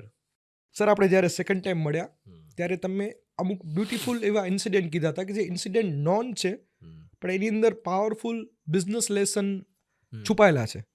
ને, જેની અંદર એક હતું કે અર્જુન કૃષ્ણની સેનાની જગ્યાએ કૃષ્ણને સિલેક્ટ કરે છે. તો એને એ સિલેક્શનનું અને એ લેસનને બ્રેકડાઉન કરી દો. બિકોઝ આ ઘણા બધા લોકોને આ એપિસોડ ખબર છે કે કૃષ્ણ સૂતા હોય છે. સૌથી પહેલા દુર્યોધન આવે છે અને એમના પાસે બેસે છે, માથા પાસે. અર્જુન આવે છે, એમના પગ પાસે બેસે છે. કૃષ્ણ ઉઠે છે, આંખ ખોલે છે, બિકોઝ આપણે આમ જોઈએ હંમેશા, એટલે અર્જુન એને દેખાય છે. એટલે કે છે, અચ્છા અર્જુન તું આવ્યો છો? તો અહીંયા પાછળ દુર્યોધન કહે છે કે હું પણ આવ્યો છું. તો એ કહે છે તું પણ આવ્યો છો, ઓકે બોલો શું છે? અને પેલા બંને કહે છે કે અમે તમારી મદદ માટે આવ્યા છીએ, કે હવે યુદ્ધ ફાઇનલ છે તો તમારી મદદ માટે આવ્યા છીએ. તો કે ઓકે ઠીક છે. તો પેલા કહે છે અર્જુન તું માંગ. તો દુર્યોધન કહે છે કે ના, પેલા હું આવ્યો છું તો હું માંગીશ. પણ કૃષ્ણ એવું કહે છે કે હા તું પેલા આવ્યો છો, પણ મેં પેલા અર્જુનને જોયો અને અર્જુન તારો અનુજ છે, એ નાનો છે, તો પેલા આપણે એને ફર્સ્ટ એને આપણે ચાન્સ આપીએ. અહીંયા એક બહુ ઇન્ટરેસ્ટિંગ સિમ્બોલિક છે, ક્યાંય લખેલું નથી, બટ જ્યારે તમે કોઈ વસ્તુ કોઈ વ્યક્તિ પાસે યાચક તરીકે કંઈક માંગવા જતા હો ને તો ત્યારે તમારું સ્થાન ખબર હોવી જોઈએ. માથે ન બેસાય, ચરણોમાં બેસાય. વેરી સિમ્બોલિક સટલ વસ્તુઓ છે. ઓકે, પછી વાત આગળ જાય છે તો કૃષ્ણ કહે છે ઓકે તમારા કને બે ઓપ્શન છે, કાં મારી એકદમ સ્ટ્રોંગ નારાયણી સેના છે અને કાં હું છું. તમે આઈધર આ બેમાંથી સિલેક્ટ કરવાનું થશે. અને પેલો ચાન્સ તો અર્જુનને મળે છે. અને કૃષ્ણ એમાં એક કન્ડિશન્સ મૂકે છે કે જો મને લેશો તો હું શસ્ત્ર તો ઉપાડીશ નહીં આખા યુદ્ધમાં, I will be just there. Non executive director. હા એક્ઝેક્ટલી એવું કે ભાઈ મારો કોઈ ફંક્શનલ રોલ નહીં રહે એનામાં, બરાબર, હું કોઈ શસ્ત્ર નહીં ઉપાડું. તો Duryodhan was like oh man, હવે તો ઓબ્વિયસ છે કે અર્જુન છે નારાયણી સેના જ સિલેક્ટ કરવાનું છે, કારણ કે આમાં શું કરવાનું કૃષ્ણને લઈને જોઈ ખાલી સલાહ આપશે તો સલાહનો શું મતલબ છે, મેન્ટરશિપનો શું મતલબ છે, સ્ટ્રેટેજીનો શું મતલબ છે. તો બટ અર્જુન એમ કહે છે કે પ્રભુ મને તો તમારો સાથ જોઈએ. અને મનોમન દુર્યોધન ખૂબ ખુશ થાય છે કે વાહ આને તો આવું ભૂલ કરી નાખી, હવે જો અમે પાવરફુલ. તો એમ કહે છે કે ઠીક છે પ્રભુ તમારા વગર ચલાવી લઈશ, એમ કરીને ખુશ થતો એ જતો રહે છે. પછીનો જે ઇન્સિડન્ટ છે ને દેટ ઇઝ ઇન્ટરેસ્ટિંગ, એ ઘણા બધા લોકોને નથી ખબર. પછી કૃષ્ણ એકચ્યુઅલી પૂછે છે અર્જુનને કે શું કામ, I mean why, I mean આ કોઈ ગુડ ચોઇસ નથી કે મારી નારાયણી સેના તે જવા દીધી અને હું તો કાંઈ લડીશ નહીં, એમ શું કામ તે લીધું. તો અર્જુન જવાબ આપે છે, મહાભારતમાં જ છે. એ એમ કહે છે કે પ્રભુ જીતી તો કદાચ હું પણ શકીશ, બરાબર છે, અમારા સામર્થ્યને આધારે, પણ જ્યાં તમે છો ને ત્યાં યશ છે. યશ પ્રાપ્તિ ત્યાં જ છે જ્યાં તમે છો, અને મારે યશ પ્રાપ્તિ ની જરૂર છે. તો the thing is winning just is not important. તમે કઈ રીતે જીતો છો, કઈ રીતે તમે યાદ રહ્યો છો, દેટ ઇઝ વેરી ઇમ્પોર્ટન્ટ. તો એને તમે જો બિઝનેસ ટર્મમાં ટ્રાન્સલેટ કરો ને તો તમારા પ્રોડક્ટને, તમારી કંપનીને લોકો કઈ રીતે યાદ કરશે, પરસીવ કરશે, યાદ કરશે, એટલે તમારી ગુડવિલ, તમારી બ્રાન્ડ ઇમેજ જે છે that is really very important. કારણ કે શેરના પ્રાઇસ તો આજે યાદ રહેશે, કાલે નહીં રહે. બરાબર છે. બેલેન્સ શીટ આજે યાદ રહેશે, પછી કદાચ એ નહીં રહે. બટ કંપનીએ જે ઇમેજ બિલ્ડ કરી હશે, ગુડવિલ બિલ્ડ કરી હશે, એ વર્ષો સુધી યાદ રહેશે. આજે પણ આપણે વાત કરી રહ્યા છીએ, એ ઘટનાને લગભગ 7,000 વર્ષ થઈ હમ, ગયા છે. હમ, બટ આપણે વાત કરી રહ્યા છીએ. So that is the hmm, impact. યુદ્ધો તો ઘણા બધા થયા છે, બરાબર? કોઈક હમ, જીત્યું છે, કોઈક હાર્યું છે. બટ યશ પ્રાપ્તિ, ગુડવિલ, હમ, બ્રાન્ડ જે છે એ ખૂબ ઇમ્પોર્ટન્ટ છે. તો આઈ થિંક દેટ એ જો કોઈ બિઝનેસમેન એ ધ્યાનમાં રાખે કે હમ. શોર્ટ ટર્મ ગેઇન, કે શોર્ટ ટર્મ પ્રોફિટ્સ, કે શોર્ટ ટર્મ સેલ્સના કન્ટેક્સ્ટમાં એની સામે બ્રાન્ડ બ્રાન્ડ વેલ્યુ ન બિલ્ડિંગ, ગુમાવી દે. બ્રાન્ડ વેલ્યુ એ કોર છે. એ જો એનો વિઝન હોય કે ડિસિઝન હોય, તો આઈ થિંક એ એક ખૂબ important hmm. Learning I think અને છે. વર્ડ પણ બહુ મસ્ત છે, યશ પ્રાપ્તિ. યશ પ્રાપ્તિ, એક્ઝેક્ટલી. તો આજના આપણે ટ્રાન્સલેટ કરીએ તો ઇટ ટ્રાન્સલેટ્સ ટુ ગુડવિલ, કે મારી ગુડવિલ બ્રાન્ડ ઇમેજ બ્રાન્ડ. શું છે. તો એ સર, બીજા શોર્ટ ક્વેશ્ચન છે, જે સ્ટ્રેટ મારા જેવા સ્મોલ બિઝનેસ કે જેણે 3 થી 8-10 વર્ષમાં પોતાનું બિઝનેસ સ્ટાર્ટ કર્યું છે, કોઈ બિઝનેસ બેકગ્રાઉન્ડ નથી, અને એક લેસન હાર્ડ વેથી શીખ્યા છે, ઓકે. જે આપણે સૌથી વધારે ડિસ્કશન કૃષ્ણ પર કર્યું છે, કે જે મેક્સિમમ એનાલિસિસ અને બધાની વીકનેસ ખબર છે અને સારું સ્ટ્રેટેજી બનાવી શકે છે. એ ક્વોલિટી કઈ રીતે ડેવલપ કરવી, અથવા એ ક્વોલિટી કઈ રીતે હેલ્પફુલ થઈ શકે? ક્વોલિટી તો આઈ મીન એનાલિટિકલ માઇન્ડ તો ઇટ્સ અ લર્નિંગ પ્રોસેસ. એમાં એક ક્વિક ટ્રિક એ છે કે તમે રિએક્ટ ના કરો, રિસ્પોન્ડ કરો. તો એમાં શું છે કે રિએક્શન એ ઇન્સ્ટન્ટ આવે, એમાં થોટ પ્રોસેસીસ ઇન્વોલ્વ નથી. રિસ્પોન્ડ જ્યારે કરો છો તો એક્શન્સ થયા, એને કોન્શિયસ તમે થોટ આપ્યો, અને પછી તમારી પ્રતિક્રિયા આવે છે. તો એ એક નોર્મલ ડે ટુ ડે હેબિટમાં આપણે જો લઈ આવશું ને, તો ઓટોમેટિકલી જે એનાલિટિકલ સ્કિલ્સ છે ને, કારણ કે એ વચ્ચેના સમયમાં તમે શું કરો છો? વચ્ચેના સમયમાં તમે વિચારો છો. It is analysis. તો તરત રિએક્શન્સ ના આપવાના, રિસ્પોન્ડ આપવાનું, આ એક મેથડ થઈ શકે છે. તું slowly and gradually develop that analytical skill. હવે તમે આમ જોશો તો કૃષ્ણએ ટેબલ્સ ટર્ન કરી નાખ્યા હતા, રિસોર્સિસ ઓછા હોવા છતાંય. શું કામ? કારણ કે એને પર્સનાલિટી એનાલિસિસ, સ્ટ્રેન્થ, સ્વોટ, આપણે મેનેજમેન્ટની ભાષામાં હોય છે, strength, weakness, opportunities and strength. એને સ્વોટ એનાલિસિસ જે છે, પરિસ્થિતિઓનો અને વ્યક્તિઓનો ખૂબ સરસ કરેલો હતો. આપણે ક્લિયરલી ખબર છે કે ભીષ્મ જે છે, એમને તો મારવું અશક્ય હતું. તો એમની વીકનેસ શું હતી? તો કે શિખંડી. કારણ કે એ સ્ત્રી હતા એમના આગલા જન્મમાં. એ વાત કૃષ્ણએ યુઝ કરી મહાભારતના યુદ્ધમાં, અને એ રીતે ભીષ્મ અને લોકોએ બાણશૈયા ઉપર. દ્રોણાચાર્યને હરાવાય ઓલમોસ્ટ અશક્ય હતા, કારણ કે ગુરુ હતા, એટલે તો શીખવાડ્યું છે. તો અશ્વત્થામા વોઝ ધી વીકનેસ. તો એક ફેમસ વાક્ય આવે છે, અશ્વત્થામા હતો હતઃ. હવે અશ્વત્થામા નામનો એક હાથી પણ હતો. અશ્વત્થામા આના પુત્રનું નામ હતો, અને બહુ જ એને પ્રિય હતો પોતાનો પુત્ર. અને ઇમ્પોર્ટન્ટ જો અહીંયા એ છે, એ વાક્ય જ્યારે બોલાવડાવવામાં આવે છે કે અશ્વત્થામા હણાયો, કે અશ્વત્થામા મરી ગયો, હાથી કે વ્યક્તિ એ ધીમેકથી બોલે છે. કોણ બોલે છે? યુધિષ્ઠિર. હવે એ જો કોઈ બીજો વ્યક્તિ બોલ્યો હોત ને, તો દ્રોણાચાર્યએ વિશ્વાસ ન કર્યો હોત. યુધિષ્ઠિર બોલે છે, અને યુધિષ્ઠિર કોઈ દિવસ ખોટું બોલી જ ન શકે. એટલે એ જ્યારે એટલું જ સાંભળે છે કે અશ્વત્થામા હણાયો, એટલે એનો મોરલ ડાઉન થઈ જાય છે. એ પોતાનો બાણ છે, પેલો ધનુષ છે, એ છોડી દે છે. તો એને એમની વીકનેસ છે, ખબર છે. દુર્યોધનની વીકનેસ થાઈઝ હોય છે, કે થાઈ એની વજ્રની નથી, એ વીક રહી ગઈ હોય છે. તો એક ભીમને એ વાત કરે છે. જ્યારે જરાસન સાથેનો યુદ્ધ થાય છે ભીમનો, ત્યારે કેટલી વાર એને 2 પાર્ટમાં ચીરીને ફેંકી દે છે, તોય જરાસન જોડાઈ જાય છે. એટલે ભીમ પછી છેલ્લે થાકી જાય છે કે આમને કેમ હરાવું. તો કૃષ્ણને એના જન્મની સ્ટોરી ખબર હોય છે, કે એ 2 પાર્ટમાં જન્મેલો હતો. એટલે એને ગમે એટલું તમે કાપશો, એ પાછો જોડાઈ જશે. એટલે એ એક નીચેથી તિનકો ઉપાડી આમ તોડીને આમ રિવર્સ ડાયરેક્શનમાં ઘા કરીને એક હિન્ટ આપે છે, કે એને આમ તોડીને તું ફેંકી દે, તો એ પાછો નહીં જોડાઈ શકે. તો આઈ મીન એમને બધી જ ખબર હતી કે કોની સ્ટ્રેન્થ શું છે, કોની વીકનેસીસ શું છે. અને મહાભારતના યુદ્ધમાં સૌથી છેલ્લે ભીષ્મ પિતામાં પહેલા સેનાપતિ હોય છે, પછી એ મૃત્યુશૈયા ઉપર હોય છે, પછી દ્રોણાચાર્ય, પછી એમના પછી કર્ણ.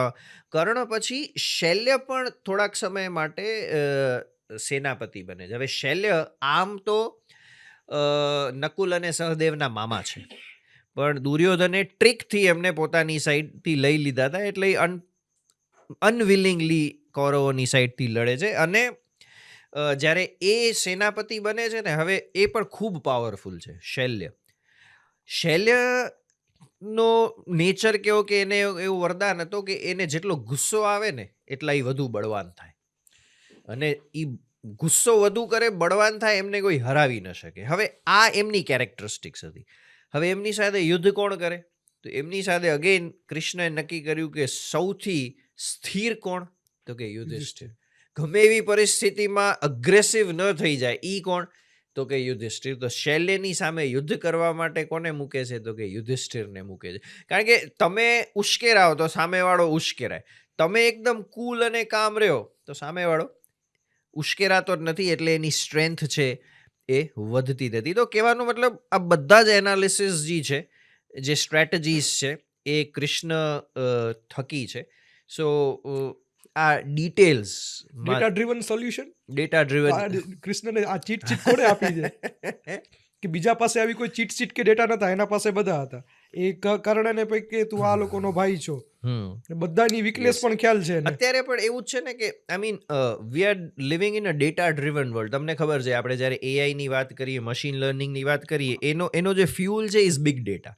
આપણે TBs ઓફ ડેટા જનરેટ કરીએ છીએ, but unless and until you don't make sense of that data, એ કોઈ મતલબ નથી. એ ડેટામાંથી ઇન્ફોર્મેશન થાય અને ઇન્ફોર્મેશનમાંથી ડિસિઝન ન થાય તો એનો કોઈ મતલબ નથી. તો આ માહિતી તો ક્યાંક ને ક્યાંક હતી, ડેટા તો હતો, પણ એ ડેટાને કઈ રીતે એનાલાઇઝ કરીને કઈ જગ્યાએ યુઝ કરવું, એ that is the key, and that Krishna knew it. તો અત્યારના જમાનામાં એવું કહે છે કે the next big asset is data. If you have data, you have hit a jackpot. તમે ગોલ્ડ માઇન મળી ગઈ છે. ડેટા ઇઝ ગોલ્ડ માઇન, પણ એ ડેટાનું કરવાનું શું? That is really important. Analysis અને એનું સોલ્યુશન. યસ, એનાલિસિસ કરીને એનું એપ્લિકેશન શું, રાઈટ એપ્લિકેશન શું. સો આઈ થિંક દેટ તમે જ્યારે કૃષ્ણ રેલેવન્ટ છે. યસ, તમે જ્યારે આ વાત કહેતા હતા સર, ત્યારે આપણા મળ્યા હતા ત્યારે બીજી બે વાત મને યાદ આવી ગઈ. એક તમે વાત કર્યું હતું કે આખું વાત ધર્મ પર થયું છે. એક બાજુ ધર્મ છે, એક એક્ઝામ્પલમાં એ રિજિડ બની જાય છે, ને એક બાજુ જે રીતે યુધિષ્ઠિર થોડું એનામાં કોન્ટેક્સ્ચ્યુઅલ એલિમેન્ટ કે ભાઈ અત્યારે એટલું પણ સાચું નથી બોલવું મારે, અને તો પણ એ ધર્મની અંદર ધર્મરાજા કહેવાય છે. અને સામે જે રિજિડ એક્ઝામ્પલ હતા કે ભાઈ અમે લોયલ જ છીએ. એક એ વાતનું મને બ્રેકડાઉન કરો કે જે અગેન બિઝનેસ એથિકલ સ્ટાન્ડર્ડ પર વાત થાય છે, નંબર 1. નંબર 2 સર, બીજી વાત મને પેલી યાદ આવી છે કે કૌરવોના પક્ષમાં 3 લોકો એમનો વિરોધ કરે છે કે તમે બરાબર નથી. ઓર્ગેનાઇઝેશન જ્યારે કોઈ ખોટું ડિસિઝન લે ત્યારે એને રિએક્શનના જે તમે એક્ઝામ્પલ કર્યા હતા, દેટ ઇઝ મને એમ લાગે છે કે બહુ ગોલ્ડન ટીપ અને સ્ટ્રેટેજી છે. તો પ્લીઝ સર એ કહો. જનરલી ધર્મને લઈને આપણી માન્યતા એવી છે કે એ ફિક્સ્ડ છે, એ નેવર ચેન્જિંગ છે. બટ એ દેશ અને કાલ, બરાબર છે, અને પરિસ્થિતિ, આ 3ને આધીન છે. That is the time, the place and the situations. તો ડિપેન્ડિંગ અપોન દેટ જે છે એનું એપ્લિકેશન છે. તો ઇટ ઇઝ સબ્જેક્ટિવ. હવે આ ઘણા લોકોને કદાચ આનામાં થોડું એમ લાગશે કે એવું કઈ રીતે, but Krishna is an example કે જો તમારા ઇન્ટેન્શન્સ સાચા છે, તમારો એન્ડ ગોલ છે એ બહુજન હિતાય બહુજન સુખાયનો છે, ફોર ધ કોમન ગુડ છે, તો એન્ડ ઇઝ ઇમ્પોર્ટન્ટ. મીન્સ જે છે એ ક્યારેક જે સ્ટેન્ડર્ડ મીન્સ જે લોકોએ સોસાયટી એસ્ટાબ્લિશ કર્યા છે એ કદાચ ન પણ હોય. સો દેટ્સ ઓકે. એક સિમ્પલ એક્ઝામ્પલ છે કે ખોટું ન બોલવું જોઈએ, સત્ય બોલવું જોઈએ. સો દેટ્સ ઓકે. પણ ક્યારેક કોઈક લાર્જર ગુડ માટે એ ખોટું બોલવાથી કોઈનું સારું થાય છે, ઓવરઓલ એક વેલફેર થાય છે, અને ઇન્ટેન્શન સાચું છે, અને ઇન્ટેન્શન્સ જો તમારો ચોખ્ખો છે, તો I think that's okay, that's worth it. તો એન્ડ ગોલ્સ, હા, પણ આ બહુ જ સૂક્ષ્મ છે, આ બહુ જ ટ્રિકી છે. કારણ કે ઘણીવાર હું કોઈ એક્શન્સ લઈ લઉં જે એથિક્સમાં ફોલ નથી થતા, અને હું પછી ગમે એ રીતે મારા ઇન્ટેન્શન્સને જસ્ટિફાય કરવાનો મારી ખોટી વાતને આ હા રેફરન્સમાં મૂકીને એને હા સાચી બનાવી સાચી દો. એટલે આમાં મેનિપ્યુલેશન. આમાં યુ આર યોર ઓન જજ એવું છે કારણ કે તમે ગમે ઈ તર્ક આપીને તમે એમ તો સાબિત કરી જ શકો કે મારો હમ. હેતુ તો આ હતો એટલે મેં આ રસ્તો લીધો. સો ઇટ્સ સૂક્ષ્મ છે. અન્ડરસ્ટેન્ડિંગ એથિક્સ એન્ડ ધર્મ ઇઝ રિયલી અને મને એવું લાગે છે સર કે અ, કોઈ વ્યક્તિ પોતાથી ઘણું ખોટું નથી બોલી શકતો, અંદરથી તો ક્યાંક ખબર જ હોય છે. Everyone knows. હા, એવરીવન નોઝ. એનો એનો એક પોતાનો કોન્શિયસ જે છે એ તો એને ક્યાંક ને ક્યાંક કહેતો જ હોય છે. સો રાઈટ. હા, આપણે એને અ, અવગણ ના હમ. કરી નાખીએ કે અનસુનો કરી હમ. નાખીએ તો એટલે લોજિકલ રીઝનિંગ બહુ મસ્ત બની શકે, પણ જે હા જે ઇન્ટેન્શન હા છે એ હા પોતાને અંદર ખબર હોય ખબર છે. હોય. અને તમે જે બહુ મસ્ત કીધું, યુ આર ઓન યોર, હા આનામાં કોઈ એવા ફિક્સ હા ઇક્વેશન નથી, તમે નથી. પોતાને જજ કરવાનું છે. એક્ઝેક્ટલી. અને એના માટે મને લાગે છે સર બહુ મસ્ત વર્ડ છે, વિવેક બુદ્ધિ. હા, એ ધ રાઈટ એન્ડ રોંગનું ડિફરન્સિએશન એ તમારા વિવેકથી જી. કરવાનું છે. કદાચ દુનિયાને ક્યારેય ખબર નહીં પડે કે તમારા ઇન્ટેન્શન્સ ખોટા હતા. તમે ખૂબ સારું પ્રિટેન્ડ કરતા આવડે છે, બટ હમ. ડીપ ડાઉન તમને ખબર છે. બરોબર. You know. તો આમાં એક ઇન્ટરેસ્ટિંગ છે. આજના જમાનામાં loyalty is an issue. Employers જે છે એને એક બહુ છે કે ભાઈ લોકો ટકતા નથી, એ છોડીને જતા રહે છે. તો loyalty is an important thing. મહાભારતમાં તમે જોશો ને તો આઈ મીન લોયલ્ટીના લેવલ્સ છે કે લોયલ્ટીના પ્રકાર છે. Will start with Bhishma. Bhishma એ લોયલ ટુ હસ્તિનાપુરનો સિંહાસન. એને એવું વચનથી બંધાયેલા હતા કે ભાઈ આ સિંહાસન માટે હું લડીશ.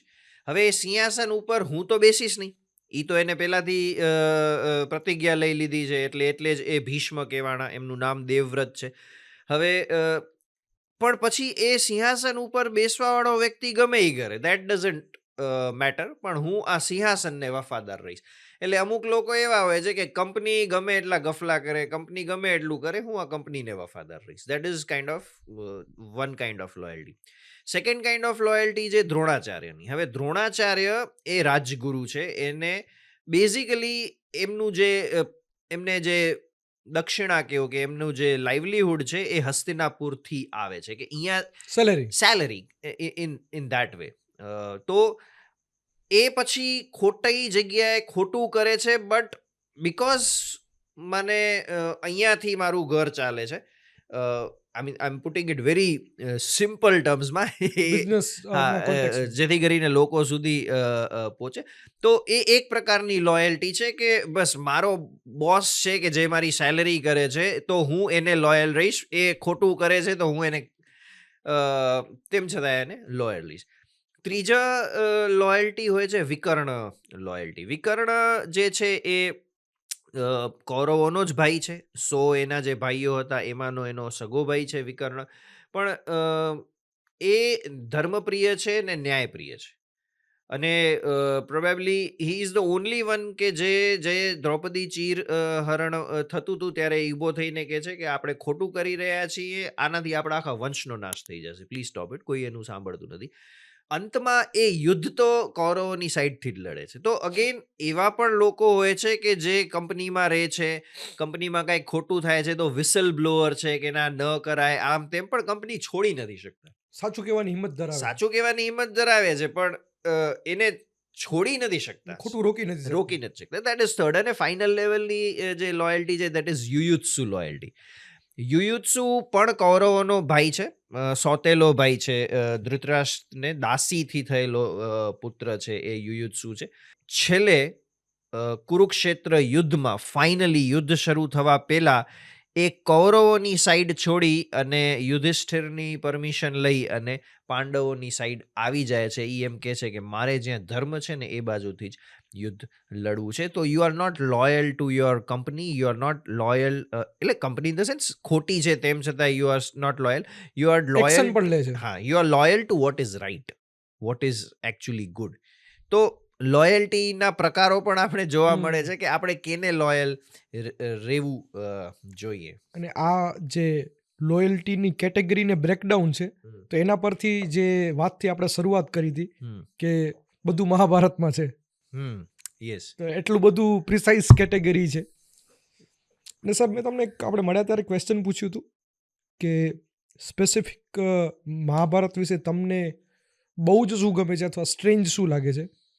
તો તમે યુધિષ્ઠિરની એક ઘટના કહી હતી કે સૂક્ષ્મ કર્મ છે એને કેટલી ઇમ્પેક્ટ આપે છે.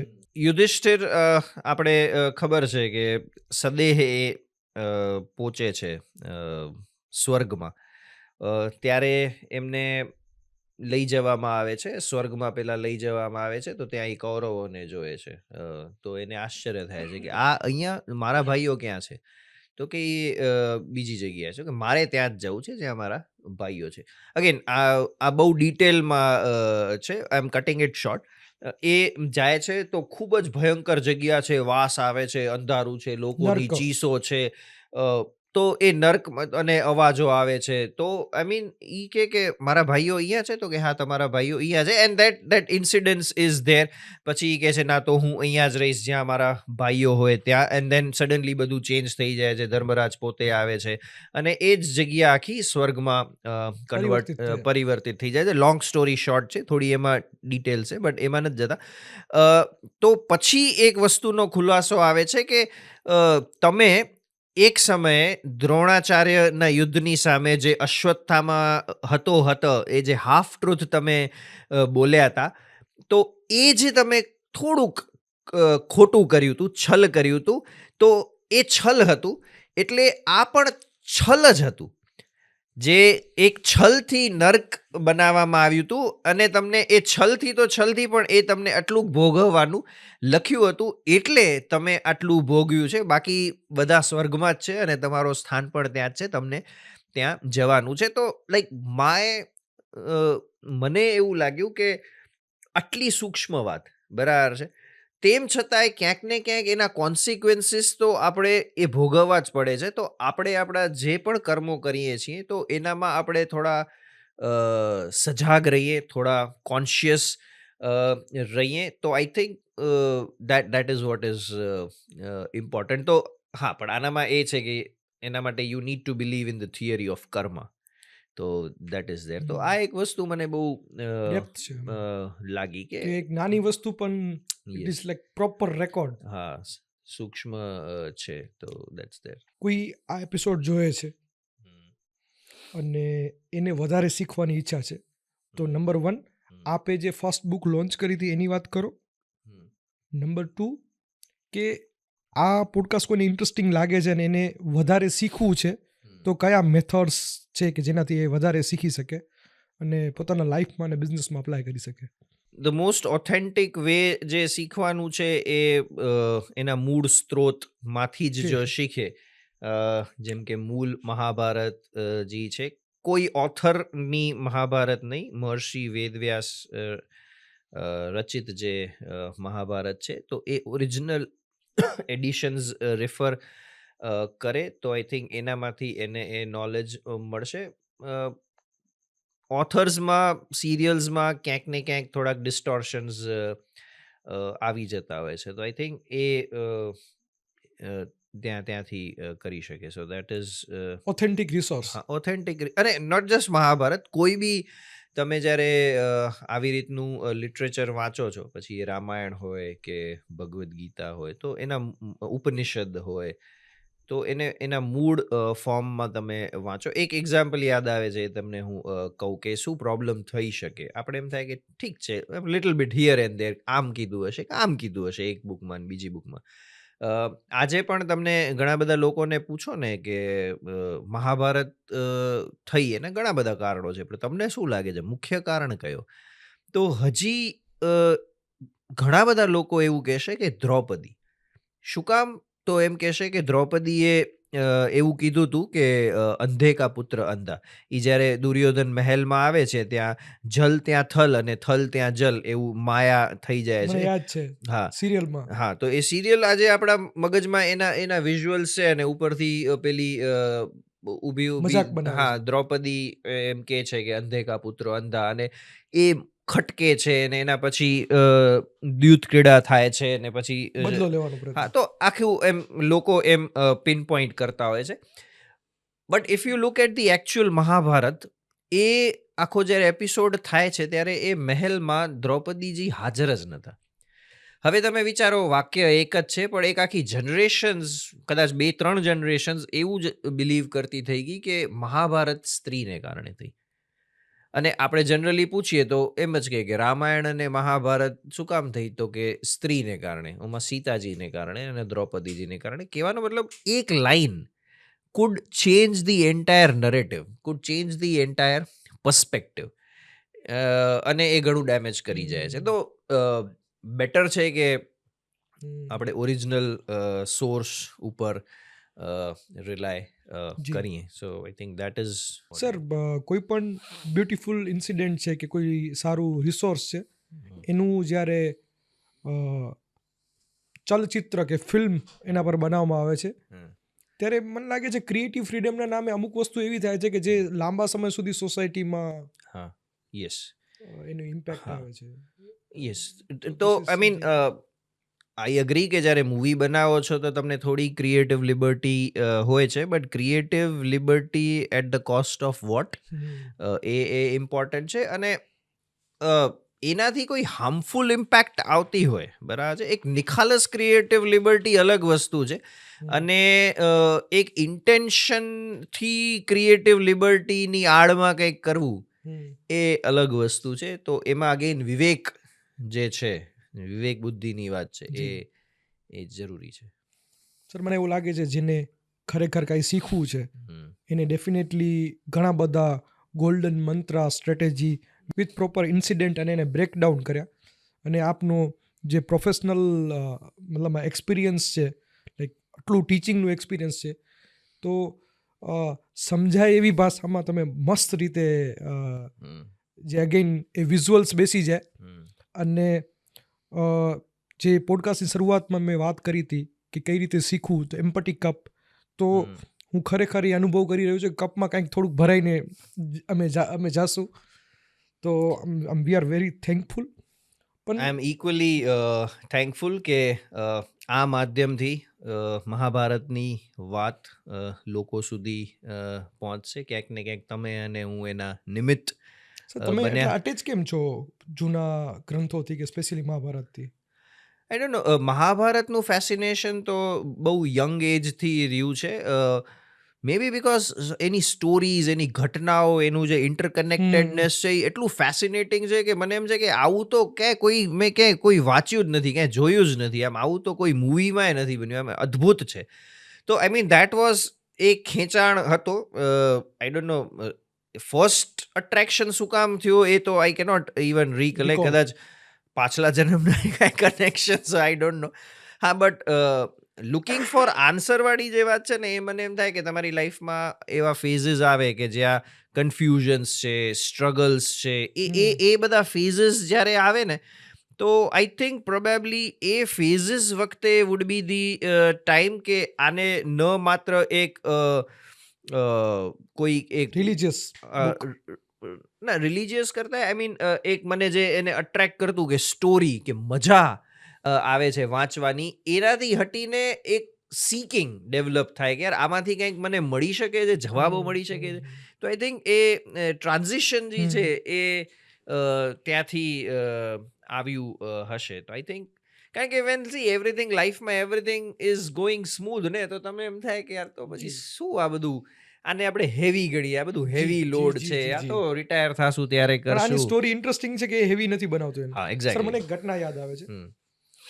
એસએન ગોયંકાજીની વાત છે કે જ્યારે કોઈ સોલ્યુશન છે એ બાળક નથી લેતું, ફોર એક્ઝામ્પલ કોઈ દવા છે એ બાળક નથી લેતો, તો એની માં શું કરે છે? અથવા બેસ્ટ એક્ઝામ્પલ છે એસએનજી ગોયંકાજીનો જ, જે વિપસના સેન્ટર ચાલે છે એનામાં, કે ખીર છે એ બાળક નથી ખાતું, અને ખીર એ બાળક માટે બહુ હેલ્પફુલ છે હેલ્થ માટે. તો એની માં શું કરે છે કે એને ગમતી કટોરીમાં પીરસે છે. તો ધીસ ઇઝ સમથિંગ કે આપણા જે વડીલો છે, કે આપણા દેશના પૂર્વજો છે, એણે એવી ગમતી કટોરીમાં આપણા માટે ખીર મૂકી છે કે સ્ટોરિકલ ફોર્મમાં બચપનમાં કન્ઝ્યુમ થાય, અને જ્યારે આપણે પુખ્ત વયના થઈને લાઈફના ચેલેન્જીસ ફેસ કરીએ ત્યારે એ સ્ટોરીમાંથી જે લર્નિંગ હતું એ આપણે અપ્લાય કરી શકીએ.